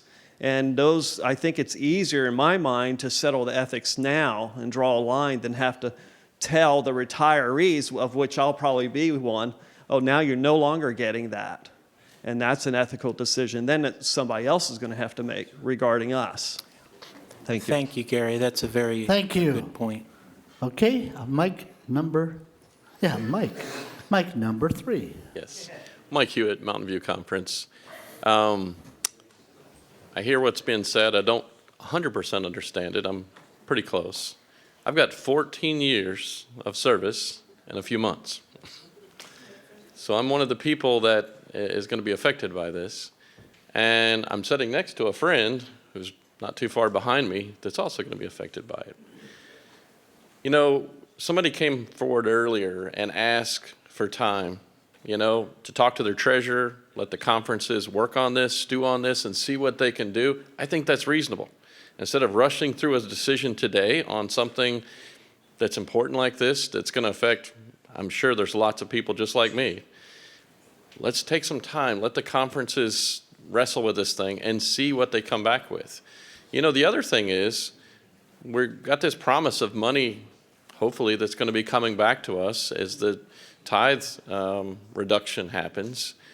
Let the conferences wrestle with it. Maybe they want to pony up some more money. We don't know, but I don't think it's right today to ram through this decision until the conferences have had time to wrestle with it. Thank you. Thank you. And let me remind you all of something. You're the ones who are in control here. We are not in control. You may vote this up or you may vote this down. You have that right. And that's just the long and the short of it. Yes, sir. Mike number 3 and then Mike number 2. Leslie Louis, Carolina Conference. One of the advantages of doing the live streaming is that some of us have been able to keep in contact with our treasurers who've also been following this conversation.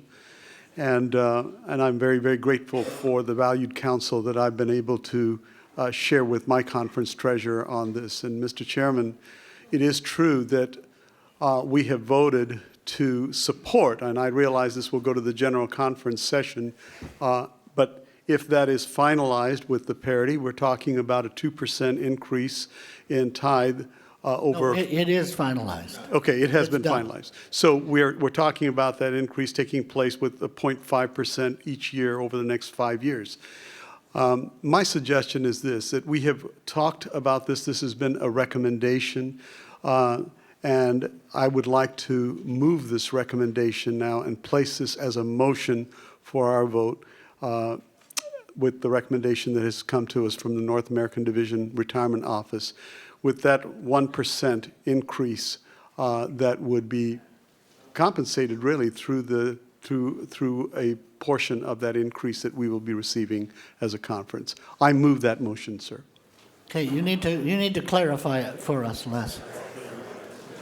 I move the recommended motion from the NAD Retirement Office of the 1% increase that has been proposed. Let me clarify. On this specific action here, on this specific subject, we aren't asking you for any additional money at this moment. What we are saying is that if we cut the plan right now, we won't ask you for any money. We will just freeze the plan, and you've seen the points that have been made. If there is, and as I'm hearing this, if there is an agreement that you folks want to transition and create the transition to another 5-year period so that more people can vest, recognizing that there will be people on the other side of that 5 years that will be so close but won't vest, and it may be a higher group of people, then there should be an expectation along with that vote that we will come back next year, perhaps, Elder Jackson, after we've had an opportunity to consult with our actuaries and investment consultants to see what the cost of adding those individuals to the plan is, and then ask for an increase based on that. That's not what we're proposing here, but if there were a different motion, then that's what we would want to include in there, because we simply can't make promises that we can't continue to fund and just leave it for someone else to worry about in the future. Okay. Les, clarify your motion again. When we had the options that were up before us, there was one that was recommended. I think it was option A. Is that correct? Yes. And that is the one that I'm moving. Okay. Okay, Ray, clarify That what would option be- A is. Yeah. That's option A right there.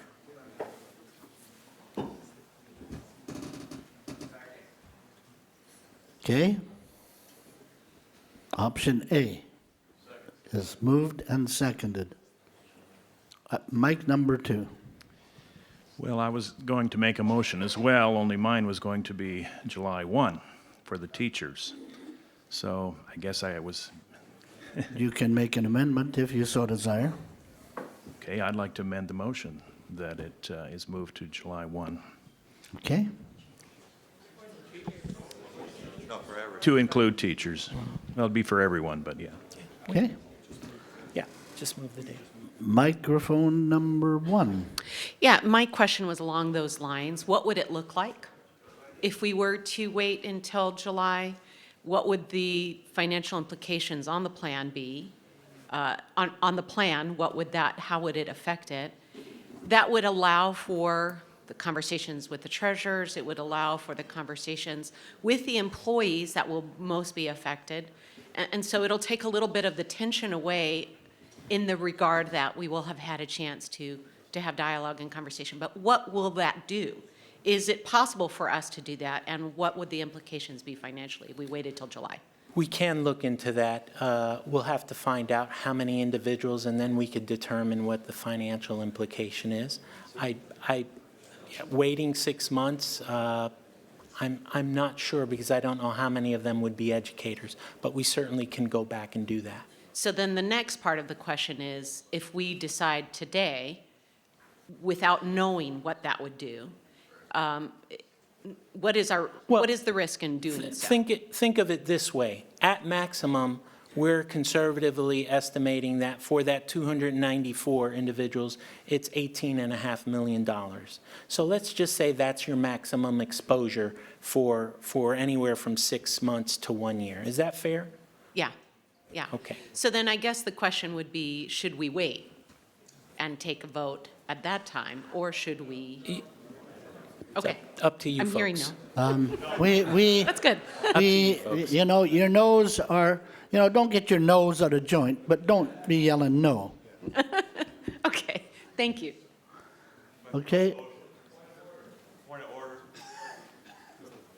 Who's got a point of order? Motion on the floor. The man who made the original needs to. Point of order. There's an amendment to the motion. There was no action to that amendment, and so just We a didn't point get of a order there. chance. Is there a second to the amendment? I thought I'd heard it, yeah. So we are talking now to the amendment. The amendment is that we would do option A, implemented July 1 or 30? July 1. Okay? Are either of you ladies going to speak to the amendment? No, mine was a question about another option, because I believe we need to make some decisions so we don't get the church in trouble, down the road. But I wanted to bring another option. Okay, well, if these options all fail. So I have a question on the amendment. Is there a way to break down the different points in option A? Because the amendment speaks only to the date. But for example, if we were to vote on number 3 on option A, I think most of us would agree that we could stop this benefit as of new hires as of July 1st of 2020, but that's only 1 point of the 5 points in the option. So the amendment is all of the option A, correct? Yes. It's not a part of it. So if the amendment were to fail, then we can make other motions related to each one of those items. We instead of could. the whole. Okay, I just wanted to understand. Yeah, we can do that. Mic number 1. Just a question of clarification on the amendment. Am I understanding correctly that the amendment is that we would be voting? Option A, Option A, yes. but July 1. July 1 for teachers, for No, for educators, or everyone. it's for everybody? Yeah, for everyone. thank you. Good clarification. Thank you. Yes, sir. Talking to the amendment. That was my question as well, and I could see a rationale for actually splitting that and just carving it out July 1 for teachers. But that's, the amendment is what it is. Yeah, the amendment is, okay, is this to the amendment? Okay? Yes, Steve Mayer, Pacific Union Treasurer. I'd like to speak against the amendment. 6-month off-ramp for some people is just not enough to consider all of the employees involved. We really need to take a longer look and come up with a way to not disadvantage this vast number of people. Thank you. Okay, thank you. We're going to cut the conversation after those who, on the amendment, to those who are in line right now.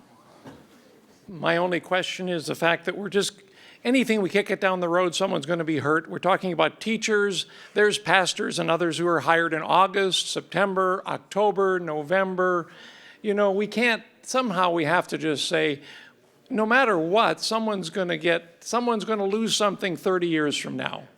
We're not talking about taking anything from anybody in the near future. Nothing. We're talking 30 years from now, someone might not get the $1,000 a month. I mean, $1,000 a year to help them. But once we start trying to work with this, so I would just as soon stay with the original January 1. It's the year end. It's when service records are pulled together, and just deal with the reality of it. Thank you. Okay, this is the last speaker. Mr. Chairman, I need to clarify my motion. I think there was a misunderstanding between option 1 and keeping the plan as it is with the increase of the percentage. What my motion is, and I'm going to clarify that motion, my motion would be that we keep the plan as it is without cutting it off and add the increase as necessary. Oh. Well, I you know what I'm going to do?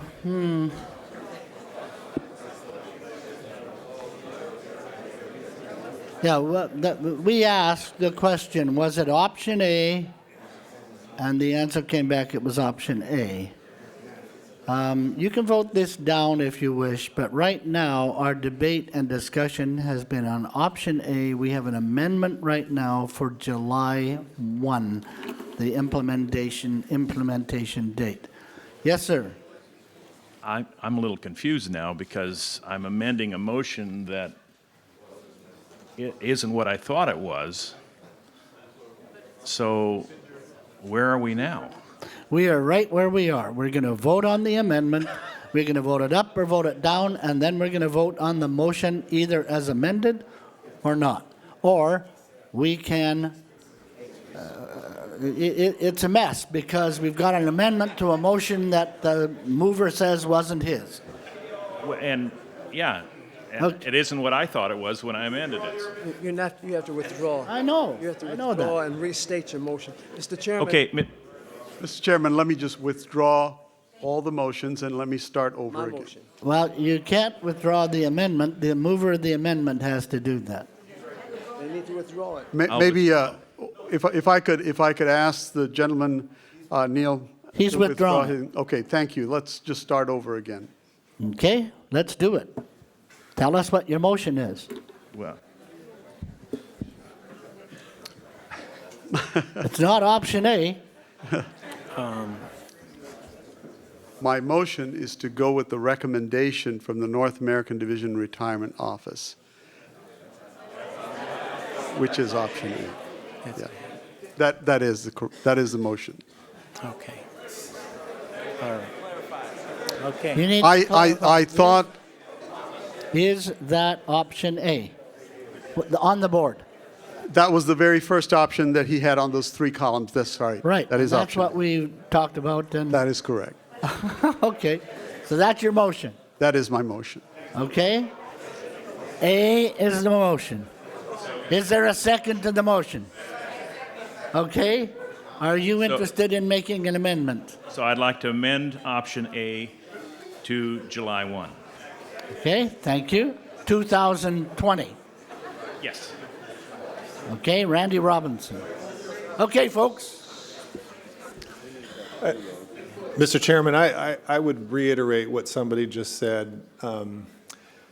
We can move this date anywhere we want.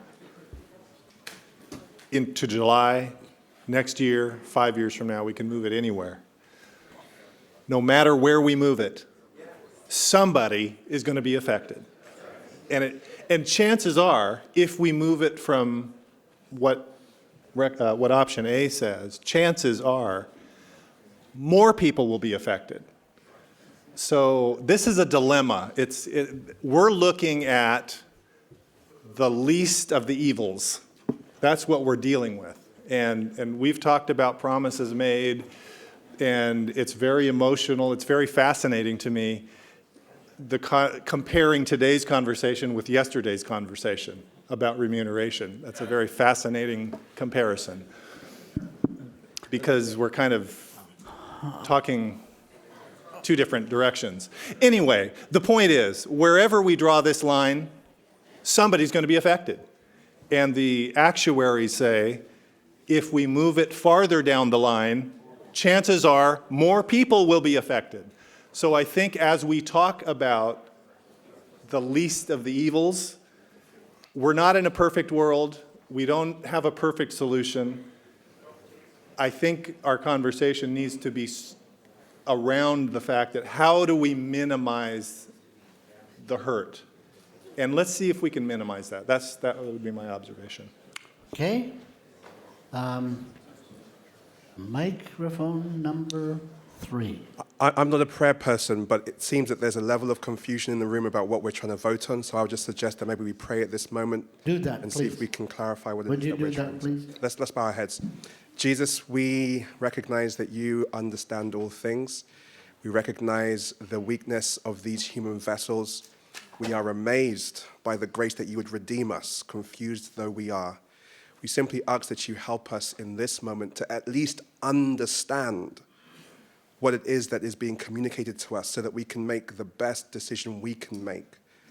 Father, if you do not clear up this confusion, how can we do our best for you? We believe that you are calling us out of Babylon. And so we ask that in this moment you remove the confusion in this room, that you give us clarity of understanding the issue, and then we know that the spirit that you've given to each one of us and the wisdom and the experience will allow us to make the best decision based on the issues at hand. And we claim this in the name of Jesus. Amen. Thank you. Amen. Yes. Elder Brian. I do agree that no matter where we put this date, some people are going to be affected, whether it's January 1 or March 1 or July 1. The reason I support the amendment is you have a class of people, a class of employees, teachers, whose service credits start from July 1 and finish in June 30. And so you have not just an individual here or there, you have an entire class. And it seems to me this is something new that's been brought to us. We're trying to wrestle our way through it. We're trying to split the baby. And it seems to me that though I think it will add a little bit of liability, it would capture that class of individuals who would lose their service at the middle of the year that they will gain if we waited to 6 months. Okay, thank you. We're going to cap right at this point. We are talking now to the amendment. Yes, sir. Item. Mike, number 2. Always wanted to be an item. Stuart Pepper, I was told to say pastor Pennsylvania Conference to give perspective. Last time I stood up, I was talking in the ideal. There are also times when you have to talk in the real. And this is probably about the best we're going to get. To the amendment, if I could contest what Randy says, and I like Randy, by the way, but if I could contest what he says just a little bit, it's not just the people this year. That number might be the lowest this year. It's all of the people who are in the system that are being affected. So anytime we move that date back, whether it's by 6 months or a year or 3 years or 4 years, that means that fewer people are going to be affected. And so yes, Okay, overall, hold it. overall for the whole 15 years, fewer people are going to be affected because all of those people that were hired under one premise are having some benefit taken away.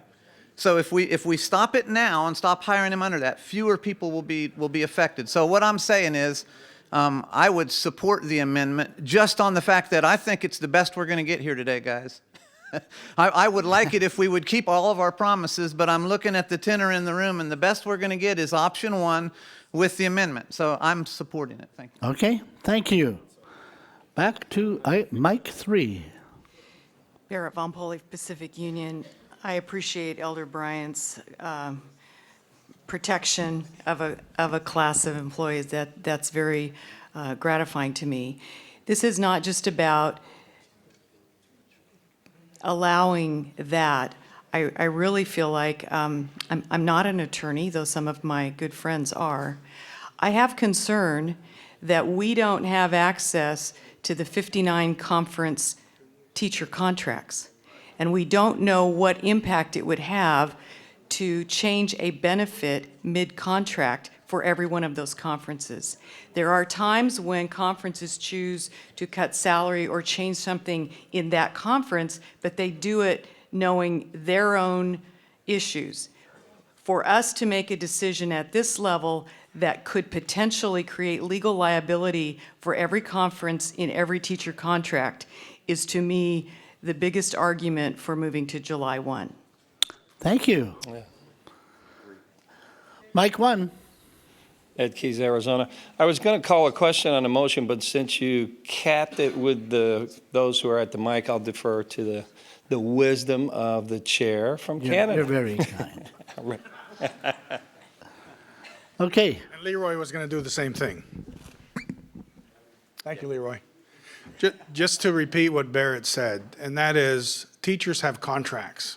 Now, there are some conferences that don't have contracts, but I think when you start messing around with contracts, you've got another issue you have to worry about. So the July 1, yes, it adds 6 months.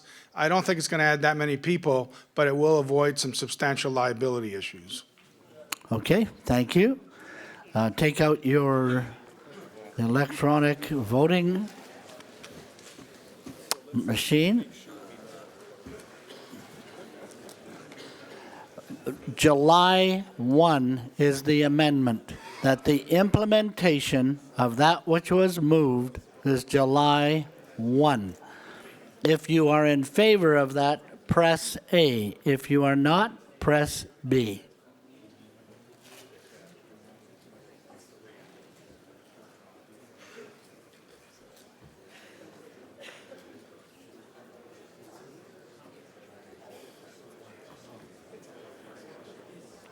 Okay, the amendment passes 167 to 14 with 3 abstentions.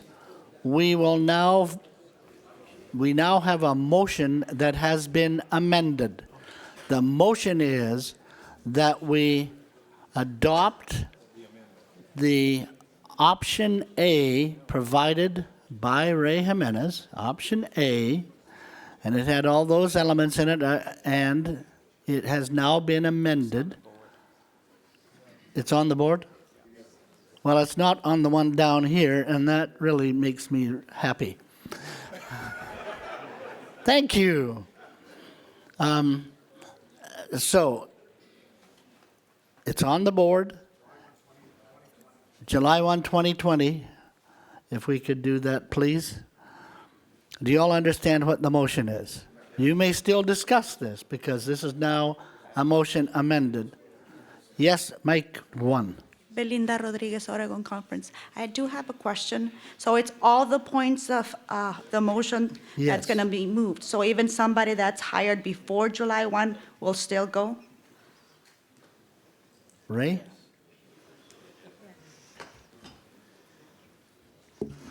Theoretically, if someone were hired after January 1, before July 1, they wouldn't have enough time to vest in the plan. So I don't know that, and I'm looking to my team back there, I don't think that it would matter if they're hired after January 1. They wouldn't have enough, they wouldn't be able to accrue service credit after that date. So the point number 2, it would stay on January or it would say July? It could be July. Okay. Yes, sir. Mike 3. Leroy Chacon, Texaco Conference.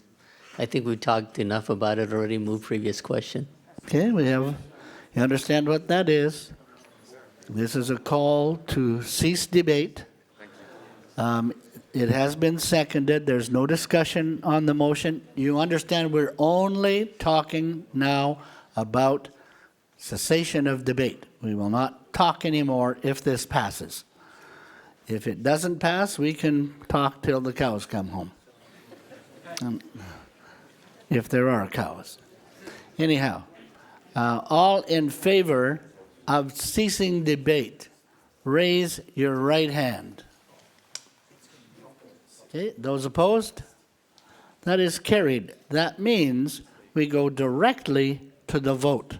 You see the motion in front of you, and adopt the recommendation of NAD Retirement Plan, Option A, beginning July 1, 2020. 20. Please take your voting device. And if you are in favor, press A. If you are opposed, press B.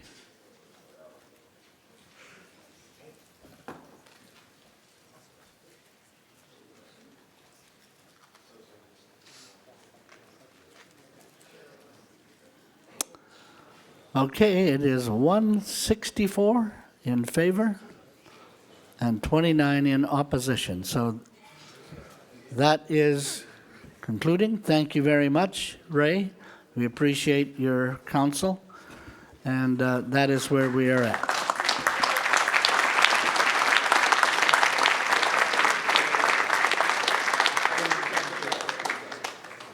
Okay, we want to call Sterling Volunteers forward, and they will speak to us for 10 minutes. By the way, I have a suggestion regarding lunch, and that is that you eat lunch really, really quickly, because we're going to stop at noon, but we're going to start again at 1 p.m., which gives you 1 hour to gobble it down and come back. Okay, thank you. Well, hello, everybody, and thank you so much for your time. My name is Kim Johnson, and I'm the account manager for the Adventist Screening Verification Program. I work for Sterling Volunteers. And so while I hope that we can all have a lively debate as well on this, I think that this might be a little bit more of a quiet one for you guys. So we heard today about the promises, and so I made my presentation today just thinking about what is our promise to you, what is our promise, and how are we helping you to do that. And so Ephesians 5:11 told me, have nothing to do with the fruitless deeds of darkness, but rather expose them. And that's what I'm going to talk about today, is how are we exposing those dark deeds, and how are we helping you to protect your children and have that promise made forth. So we're going to talk a little bit today about what did we do in 2019? What have we done to our system to improve it, to make it better? What has it looked like in terms of our program administration, our outreach in terms of all the division and conferences? And then we're also going to talk about what we have as a current and upcoming project. So 2019 was a very busy year for us. We launched the year this year with our live training module, and that was something that a lot of conferences had asked for. People aren't able to do the online training every time. Maybe they aren't as tech savvy as they would like to be. Maybe there is a language barrier. And so we created a live version training that was launched in the beginning of this year. With that, we also created a live training registration. So people are able to register through the system, select that they've taken a live training, and proceed on to their background check without getting stopped at that point. We also enhanced the administrative tools to notate that the applicants had taken their live training. One other thing that has been really asked for at all the conference levels is a sexual harassment training module, and we were able to launch that in the summer of 2019. It launched mostly on the East Coast, but we do have 6 conferences that are currently using that, and it is available to all conferences, all unions. Anybody who goes through our system has the ability to have that course available to them. With that said, we also had a launch of new branding. So we went from Verified Volunteers to Sterling Volunteers, and with that, we made the decision to push the branding back to an NAD-focused branding. So that's where you hear the Adventist Screening Verification, and that's where that branding has come from. We're really trying in 2020 to guide people to that Adventist Screening Verifications landing page and away from the idea of Sterling Volunteers as being your background check program. We want to take a backseat to you guys, and so that's what we're doing and making all those functionalities available. And then last is our automated renewals. We have renewals slated to be released this Friday. And with that, we have 109 people that are already ready to have their 3-year renewal window with our program. And so that is all ready and launched, ready to go. And we were very excited about that, but that has taken up a lot of resources this year to make sure that that was ready and willing for you guys moving forward. So program metrics. When I talked about being busy this year, I mean we're busy. We screened over 28,000 people this year. And a lot of those people came from Camporee. They were a lot of heavy volume months around that season. So August, early August, and late July, we were very, very busy trying to make sure we were accommodating all the needs. And if you see there on the bottom, there's a chart that talks about the packages. We have what's called the standard criminal package, and by and large, that's been mostly what everybody uses. Right now in 2019, that's taking up about 50% of all packages that are coming through. What you see at the 49% is our Advanced Plus. And what that is our standard criminal package plus motor vehicle searches, plus a higher level screening, and that is accommodating all of those things. So I'm going to move on to a couple other screening metrics. On our platform, we have 896 administrative level users. So that goes from anywhere from the top at the conference and union level down to the local churches. All of those users have administrative functionality. We also, with that, want to talk about how are we processing these screenings? Are we doing it fast enough to serve your needs? And 83% of all the background checks are coming back within 24 hours, with 22.9 business hours being kind of where we target most of our things. And that's really helpful when you come to events like Camporee. You have people that realize the Friday before, I need to be screened, and we need to take care of that. And those numbers are showing that we are doing that, and we're able to meet that for the majority of people that come through for us. Now, with those 28,000 people that are being screened, there's inevitably going to be things that are found on that background check. And currently, the hit rate sits at 26%. Now, that number seems high, but you must think that they also include motor vehicle searches, which a lot of people tend to have something on a motor vehicle record search. There's a lead foot there, here or there might be an accident. That's where that hit rate comes. Now, with that, what you want to know a lot about is what about those worst of the worst charges? And so of that, we had 5 sex offenders that were found. We had 74 violent offenses that were uncovered, and we had 2 child abuse cases that were heinous. And so with that, we also do monthly updates once a month after the background check was completed to make sure that you're covered after the background check was done. And of that, we found 15 actionable hits. So that means after the background check was run, maybe a couple months later, we found something that needed to be taken care of, needed to be addressed. We need to make sure we were uncovering that darkness and bringing it to light. And so that's where we were able to let people know that there were charges after the fact. Now, one thing that we're really working on within us and also with the conferences is compliance. 71% of the applicants on our system are compliant, meaning they have registered with the system, they have taken the child protection training, and they have also done the background check. Now, 71% sounds good, but when you think about all the people that are not compliant, that leaves a little bit to be desired. And I'm going to tell you a little story here. There was a conference that came to us, and they said, we looked at the news, we saw a person that had a relationship with a child, and it was uncovered in the news, which is press against that person. They asked us, was this person background screened? And we took a look at it, and that person had registered and never completed their background check. They had stopped at that step.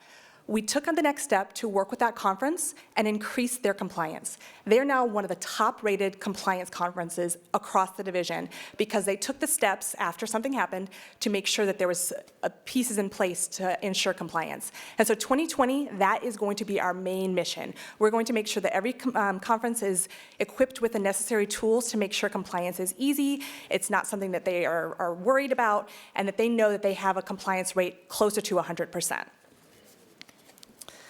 So we do a lot of conference feedback. We want to know what you think about what we're doing.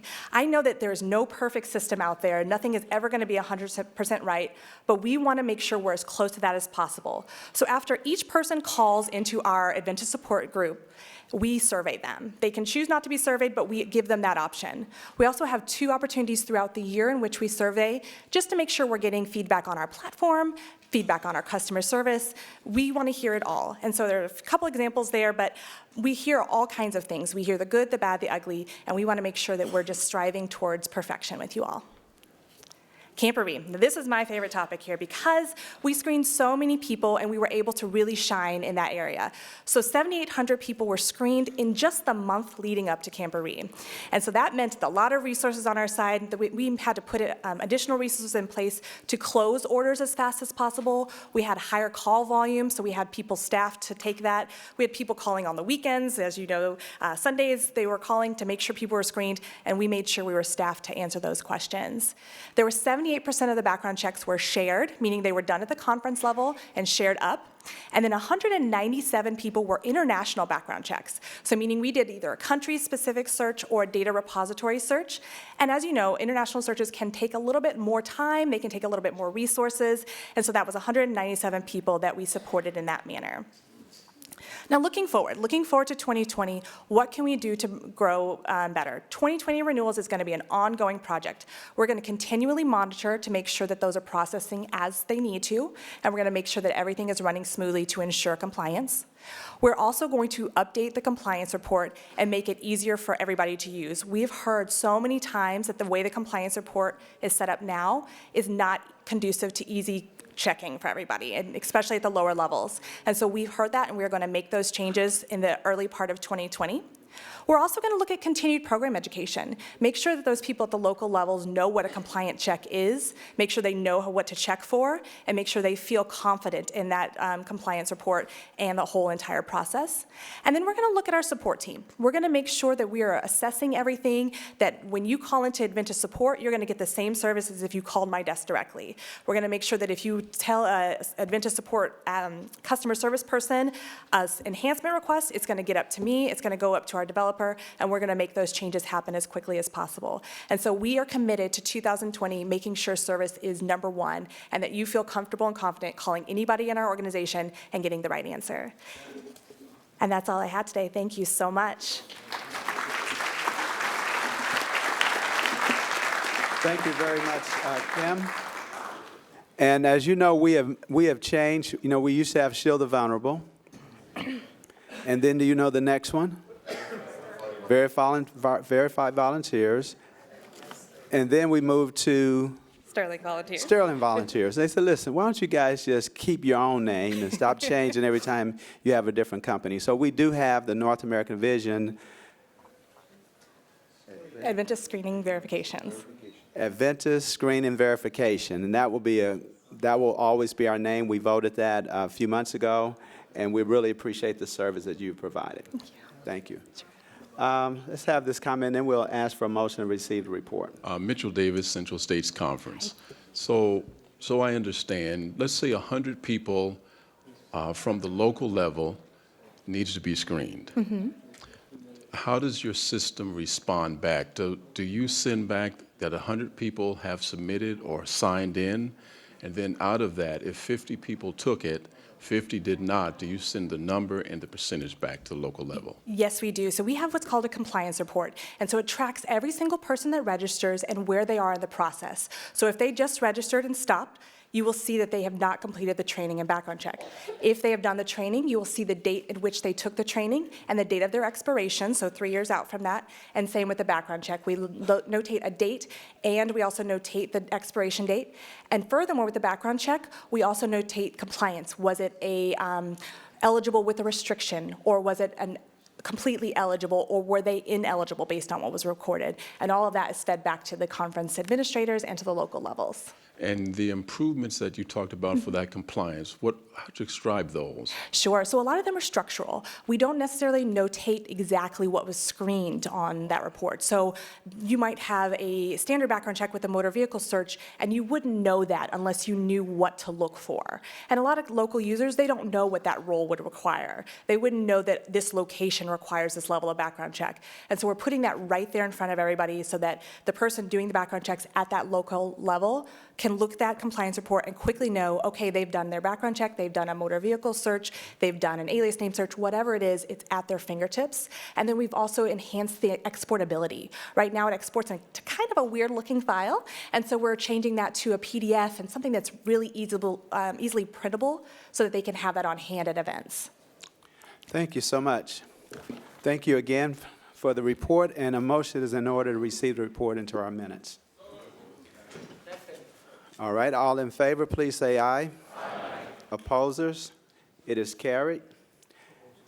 And now we're ready for a report from our leadership area, Elder Kibble. You know, one of the number one things that we've gotten across the division at every level is that we need to do a better job as a division-wide group in preparing leaders and doing leadership development. And so we're very happy for the work that Elder Kibble and his team has done on this.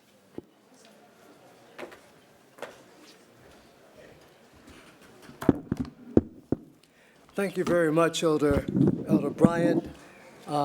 Joining me is Dr. Adam Finner from our Adventist Learning Community. We will be tag teaming on this part of our presentation. I had also wanted to bring in Dr. Ed Boyott from the Leadership Center at La Sierra's campus, but we're not sure whether or not that's going to work for us. However, on yesterday, anticipating that we would have had an opportunity to present to you, we handed out to you 4 documents. I don't know if you still have them in your hand, but we handed out to you a document entitled The Adventist Servant Leadership Competencies. This is a document of a page of about maybe 40 pages, which has been prepared and which is the manuscript from which we are working. Then we gave you a highlight, a 2-page document, which is a highlight of the larger document. And then we gave you the Adventist Servant Leadership Framework, a new approach to a distinctively Adventist church and organizational mission of leadership development. This is the document that Dr. Finner is going to give you an overview. This is a kind of an elevator view of what we've been doing. Suffice it to say that this has been a discussion that has been going on for some time now, and what it entails is how do we replicate a Daniel L. Jackson? How do we replicate a G. Alexander Bryant? How do we replicate a Randy Robinson? In other words, what we're saying here is, what is it that we really are looking for in the ability of a leader to carry out the responsibilities of leadership at their particular level of organization? It's interesting that over the years, we have kind of evolved from a church that had a mission statement, but it was about 3 pages long and it was in a file drawer. Anybody remember those days? I do. And then we went from a mission statement to terms of reference, where we actually developed and formulated formal terms of reference to demonstrate whose authority was given to whom and how they in fact carry out their responsibilities. So the North American Division Committee has a term of reference, but the admin committee or the Public Affairs and Religious Liberty, we then began to break down the governing structure of the church into the organizations that carry out various functions for the church. Suffice it to say that the Seventh-day Adventist Church is not presidential. Everybody agree with that? Everybody understand that? We go through that in our new conference president's orientation. After you have been elected a president, then we tell you, but you don't operate as a president. That the organization that runs your conference really is not the president, but it's the executive committee. And just as the executive committee runs the conference, guess what? The North American Division Committee, who's that? That's who you are. While we are in session, you are the leaders that run the North American Division. And you have terms of reference that actually break down what your responsibilities are. And that goes for every organization in the church, but we didn't always have that. And then we went from that to actually a job description. And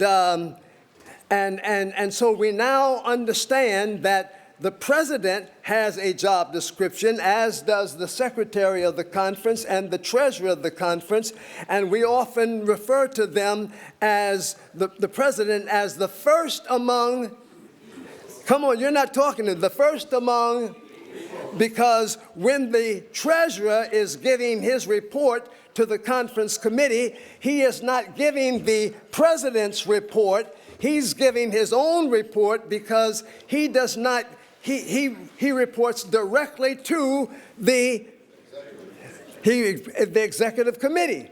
That is not the way it is in a presidential system. You understand that? Well, now, what has made it a little complicated is we have focused on the functions of the various officers of our church, but we've not really ever spent a lot of time detailing what are the competencies upon which that officer carries out his function. I really hope that you're paying attention to me, because this is the thing that comes up in nominating committees. Hello, everybody. I will be leaving in a few weeks to go to another conference, nominating committee, and constituency session. And when the nominating committees get together and the union presidents chair those committees, they normally will begin with a kind of a casual overview of what the function is, and based on who is the newest member who has served on the nominating committee, and it may be the pastor who just got ordained. Anybody listening to me? And they're sitting around the room. There's no consistent plan in terms of what is the notebook or what is the documentation that nominating committees get. Many times, they don't even get a job description of the president. They only get that little blog that is in the bylaws of the Constitution. That tells them very little of what it takes in order to carry out the responsibility of a president of a local conference. So I'm saying this to give you a little bit of the background, because what happens is that as they open it up to the floor for nominees, they put the names on the board. You've been there. I hope you've seen that. You've done that. And then they begin to speak to their candidate. But they don't have a frame of reference of which to speak, because they may or may not have a job description. They may or may not have any kind of feedback on the performance. Many times they have the president's report, and they don't even refer to the president's report of the things that they have accomplished before they consider whether or not they want to re-elect him. So what do they elect him on the basis of? Maybe the last sermon that he preached. I mean, it really becomes a bit scary. So over the past couple of years, we have been trying to establish for the executive and senior executive leaders in the North American division a profile of what that individual should entail. Now, a few years ago, Paul Brantley, Dr. Brantley, and one of our fine consulting persons, Barbara Davis, worked on a document for us that they devised through surveys and interviews. And it was an outstanding work.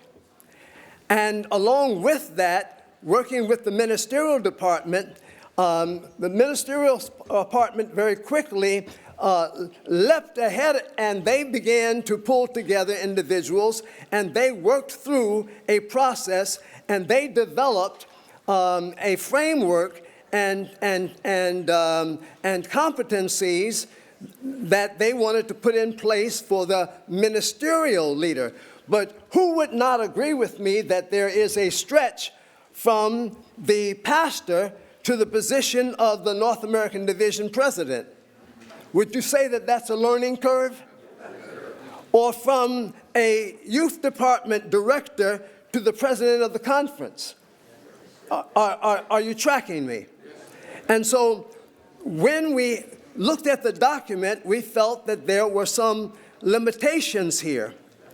Having been a president for over a decade and having provided some ongoing training and development, I began to really be concerned that this document may not be sufficient in order to accomplish what we had hoped.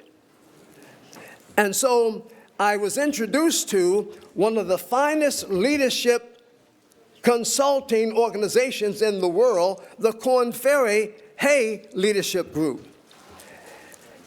And I went to their classes and learned that they had conducted over 23,000 case studies upon which they have been able to identify the 38 most consistent competencies necessary in order to ensure successful leadership. They had been successful in operating in Asia, in Australia, in South America, North America, and in Europe. And they had developed 4 tiers or 4 tracks upon which they had placed these 38 competencies. Many of you have been to workshops where we have discussed these with you. They even talked about the competencies that would most ensure the derailment of your leadership if they were not present in your organization and in your leadership. They talked about the competencies that would most ensure your promotion. They talked about the competencies that were the easiest to acquire and the hardest to acquire. And I began to see a whole different picture in terms of this whole matter of leadership. They are one of the 5-star organizations within the world.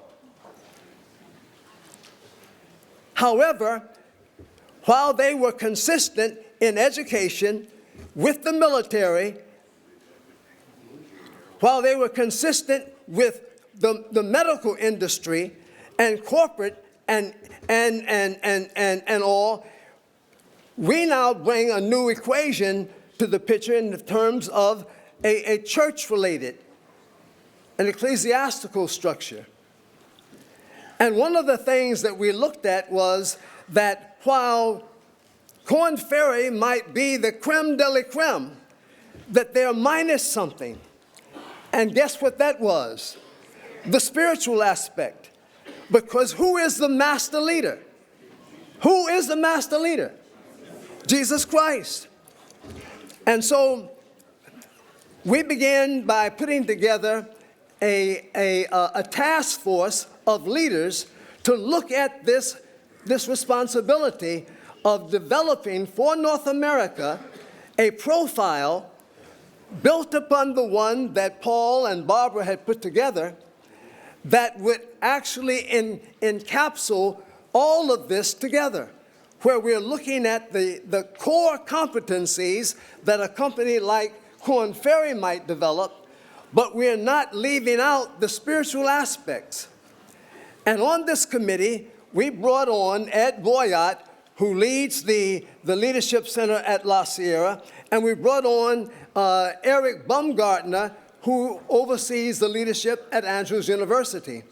And it's amazing when all God's children come together, because we began to draw from the rich talent and experience. In addition to that, we brought on Dr. Adam Finner, and we brought on Sharon Aka, and Ken Denslow, and Gordon Pfeiffer, who is a member of that, and Dan Day, who had worked with Paul Brantley.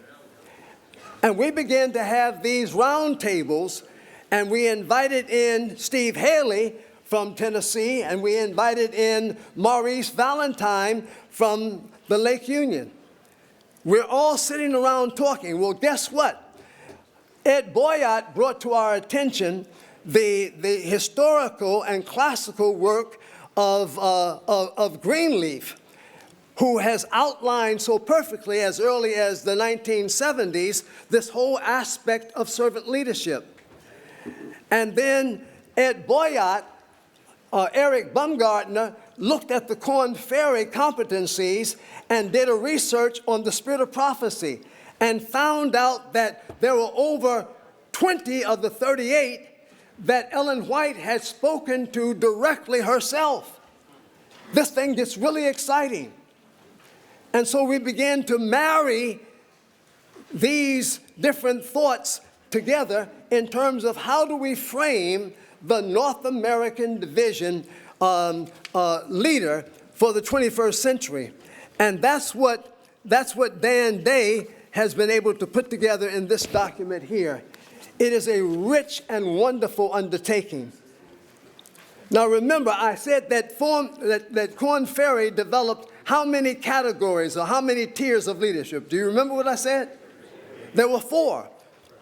But our committee felt that we could not go forward and not be inclusive of the talents and of the leadership that is present and represented by the spiritual aspect.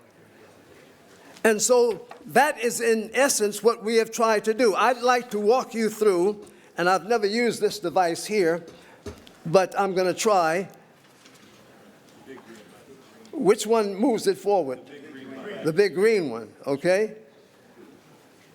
All right, I'm going to pause here because that's the one that Adam is going to present. I'm going to allow him to walk you through that part of it, and then I'm going to take you through the second piece, which is the summary of Dan Day's of his article here on the pathway toward executive leadership training. So Adam, please come and let's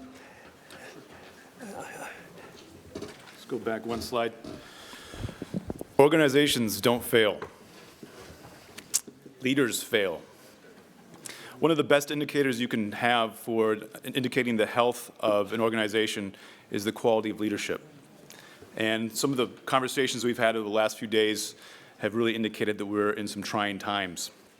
We talk about enrollments in our schools. We talk about membership declines in some areas. We talk about the age of our membership. We talk about retirement. We talk about a lot of things. These are monumental challenges that we face, and I think that in many cases it's going to take a miracle to actually fix them. And as you can tell in the Bible, God works through leaders. And in these unpredictable times, in these chaotic times, we need to know what makes good leaders so that we can help build them up along their careers, which can be quite some time. So we started with the fruits of the Spirit. We put them into 4 categories: models the mission, being a listening leader, acting as a steward leader, and choosing positive leadership. These are very practical, and I think you'll recognize some of the terminology. Models the mission, faithful to the mission, is just, is loving. Being a listening leader, seeks and takes counsel, meek, gentle, kind, patient, advocates for the voiceless. These are things that we can recognize as Christians, and it's part of the servant leadership model. Then we also have prophetic support for our leadership model. And I'll read one of these quotes here. From time to time, I have felt urged by the Spirit of the Lord to bear testimony in regard to the necessity of procuring the very best talent to work in the various institutions and other departments of the church. They must be thinking men, men who bear God's impress and who are steadily progressing in holiness, in moral dignity, and in understanding of their work. And then with a third component of a leadership model is the Korn Ferry component. And like Dr. Kibble said, 20 million people have actually gone into the Korn Ferry framework. 25,000 companies have been a part of this journey. And over 110 countries have used Korn Ferry, at least in one capacity of one of their sectors. 23,000 studies have been done by Korn Ferry for leadership. That's about as good as any validation as you can get. And they have over 70 years experience. So we have tremendous amounts of faith in who they are. And here's the chart that we have. There's, again, 4 categories. And take a look at some of these core qualities that they have. They have things like making complex decisions, managing execution, being open, being authentic, managing ambiguity. These are extremely pragmatic. Extremely pragmatic. This is not abstract thought here. This is not filled with academic jargon. This is to the point and extremely poignant. So we've taken this and we've combined it with the servant leadership characteristics, and I'll read one of these. Characteristics: serve first, build trust, live your values, listen to understand, think about your thinking, add value to others, demonstrate courage, increase your influence, and live your transformation. These are things that we can recognize in servant leadership. We know about this. And when you combine them, you get this unique table, this unique chart that we have here, and this is the basis of the servant leadership model for the Seventh-day Adventist Church. It takes making complex decisions, managing complexities, and puts it into just behavior. I'm going to go quickly here through this last part, and I think this is crucial. We have the framework now. What we need to move forward on is the implementation, and this is a very important point. How many people are 5 years from retirement? There's a lot of you. Millennials will be the ones taking over for you. Gen X is largely absent from our church in many capacities. We need to train millennials like me to help with the changeover. It's going to be a very difficult thing to do, and if we don't start soon, we're going to be in a really bad spot. I want to thank the administration for the time that they've given. This requires much more time, and it's critical. And we hope that you will very carefully look through this document, ask questions, call us, bring us to your conferences or to your unions so that we can discuss it with your leadership teams. We promise you this is exciting. This is the wave of the future. This is a bridge for us, and this is a proper way for us to give consideration to whom shall I call and who will go for me. Thank you. Chair, I move that we receive this report. Okay, we've got a motion seconded. All in favor, please say aye. Opposed, nay. That is carried. I believe there's lunch. Is there lunch? It's waiting for you. Stuart Pepper, would you come quickly to the microphone? Say the grace and... Oh, someone at the microphone. Go ahead. I'm sorry, I don't want to delay our lunch, and I missed the chance to be part of the discussion. Vanessa Puig from Minnesota Conference, but can I just make a comment on the last report? Sure. Okay. I just wanted to say how excited I am to hear about these plans for intentional leadership and a competency. And I think, if I can speak for my friends and my generation of millennials and Gen Xers, that it answers a question that our generation is asking about competency and preparedness and placement for our leaders in their areas of strength. It really does. And I think there are business people in our churches that have great leadership capacity and success in their professional lives who perceive, whether or not it's true, but perceive a lack of these competencies in our church leadership structure. They would love to know that our church is intentionally pursuing this model in its hiring and promotion practices. It might even change their minds, and I say this in all seriousness, about continuing to buy into our church and its message. My question is, how are we communicating this plan that has had a lot of work put into it to our members and to the people on the ground? Because I can share it by word of mouth, and I'm so excited to share this with my friends. I think of my friends in the business world who would be so happy to know this, but it's just me, one person. How are we sharing it as a church? Well, we will continue to pursue the use of our news points and our journey and our webpage, but know this, that all of this that we have been doing is on the Adventist Learning Community. It's there. We have an entire section that's just devoted to the leadership, and many of the presentations that have been made have been captured, and they are now a part of executive curriculum. We have annual executive leadership intensives. We will have one coming up in Jacksonville, Florida in February. This is an ongoing thing. We've been doing new conference president and new union president orientation now for over a decade. And we bring our executives in. We bring in the best talent that we have in our field, retired and active, to bring them through various steps in the process of helping to close the learning curve. So those are some of the things that we're doing, but we're going to do better. And you, word of mouth, you are a part of that because you are part of this committee. So it's not them, what we are doing.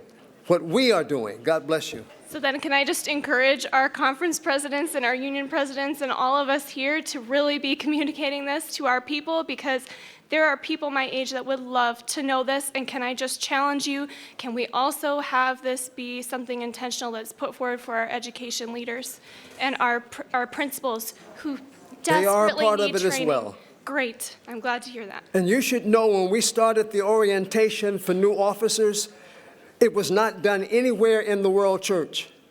And even over in the TED, the Trans-European Division, presidents came from over there to join us because we were trying to do something new, and God has blessed. Thank you, thank you.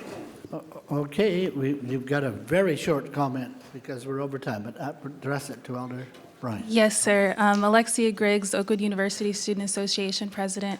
I'd just like to say thank you for the new thing that is being rolled out, and I'd just like to ask or encourage that in addition to the plan, something be done for a leadership track for those in the generation that follow, because I think a lot of us know that leadership doesn't start when you're 25 years old, it starts when you're much younger, and that if things were invested into the people coming into the church in that younger generation, Generation Z, that you might not have to go back out and find them when they're 25 because they would have stayed once started the leadership investing at 16, at 19, at whatever it may be.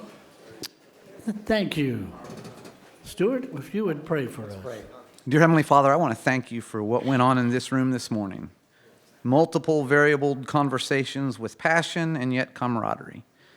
We're about to go eat. I want to thank you for the food, and I pray that you will help this food to strengthen us so we can have a productive afternoon. In Jesus' name, amen. Amen. Now I see a last. And that concludes the morning session of the year-end meetings. And by our count, there are still 5 reports that needed to take place in the morning session, and we have many, many more in the afternoon. I think they're going to have to kind of triage and figure out what they do. In some ways, it's unfortunate. These are very important issues. I know you're going to be presenting on sexual abuse and the importance of that and safeguarding young women and others and young men and children from that in the church. And so there's going to be there's a lot of things to talk about. Don't know how we're going to do it. Well, we're going to take a very short lunch, and we will return here at 1 p.m. Eastern Time. Yep. Stay with us. We'll be here probably for several more hours today yeah. as we wrap up. See you then. Yep.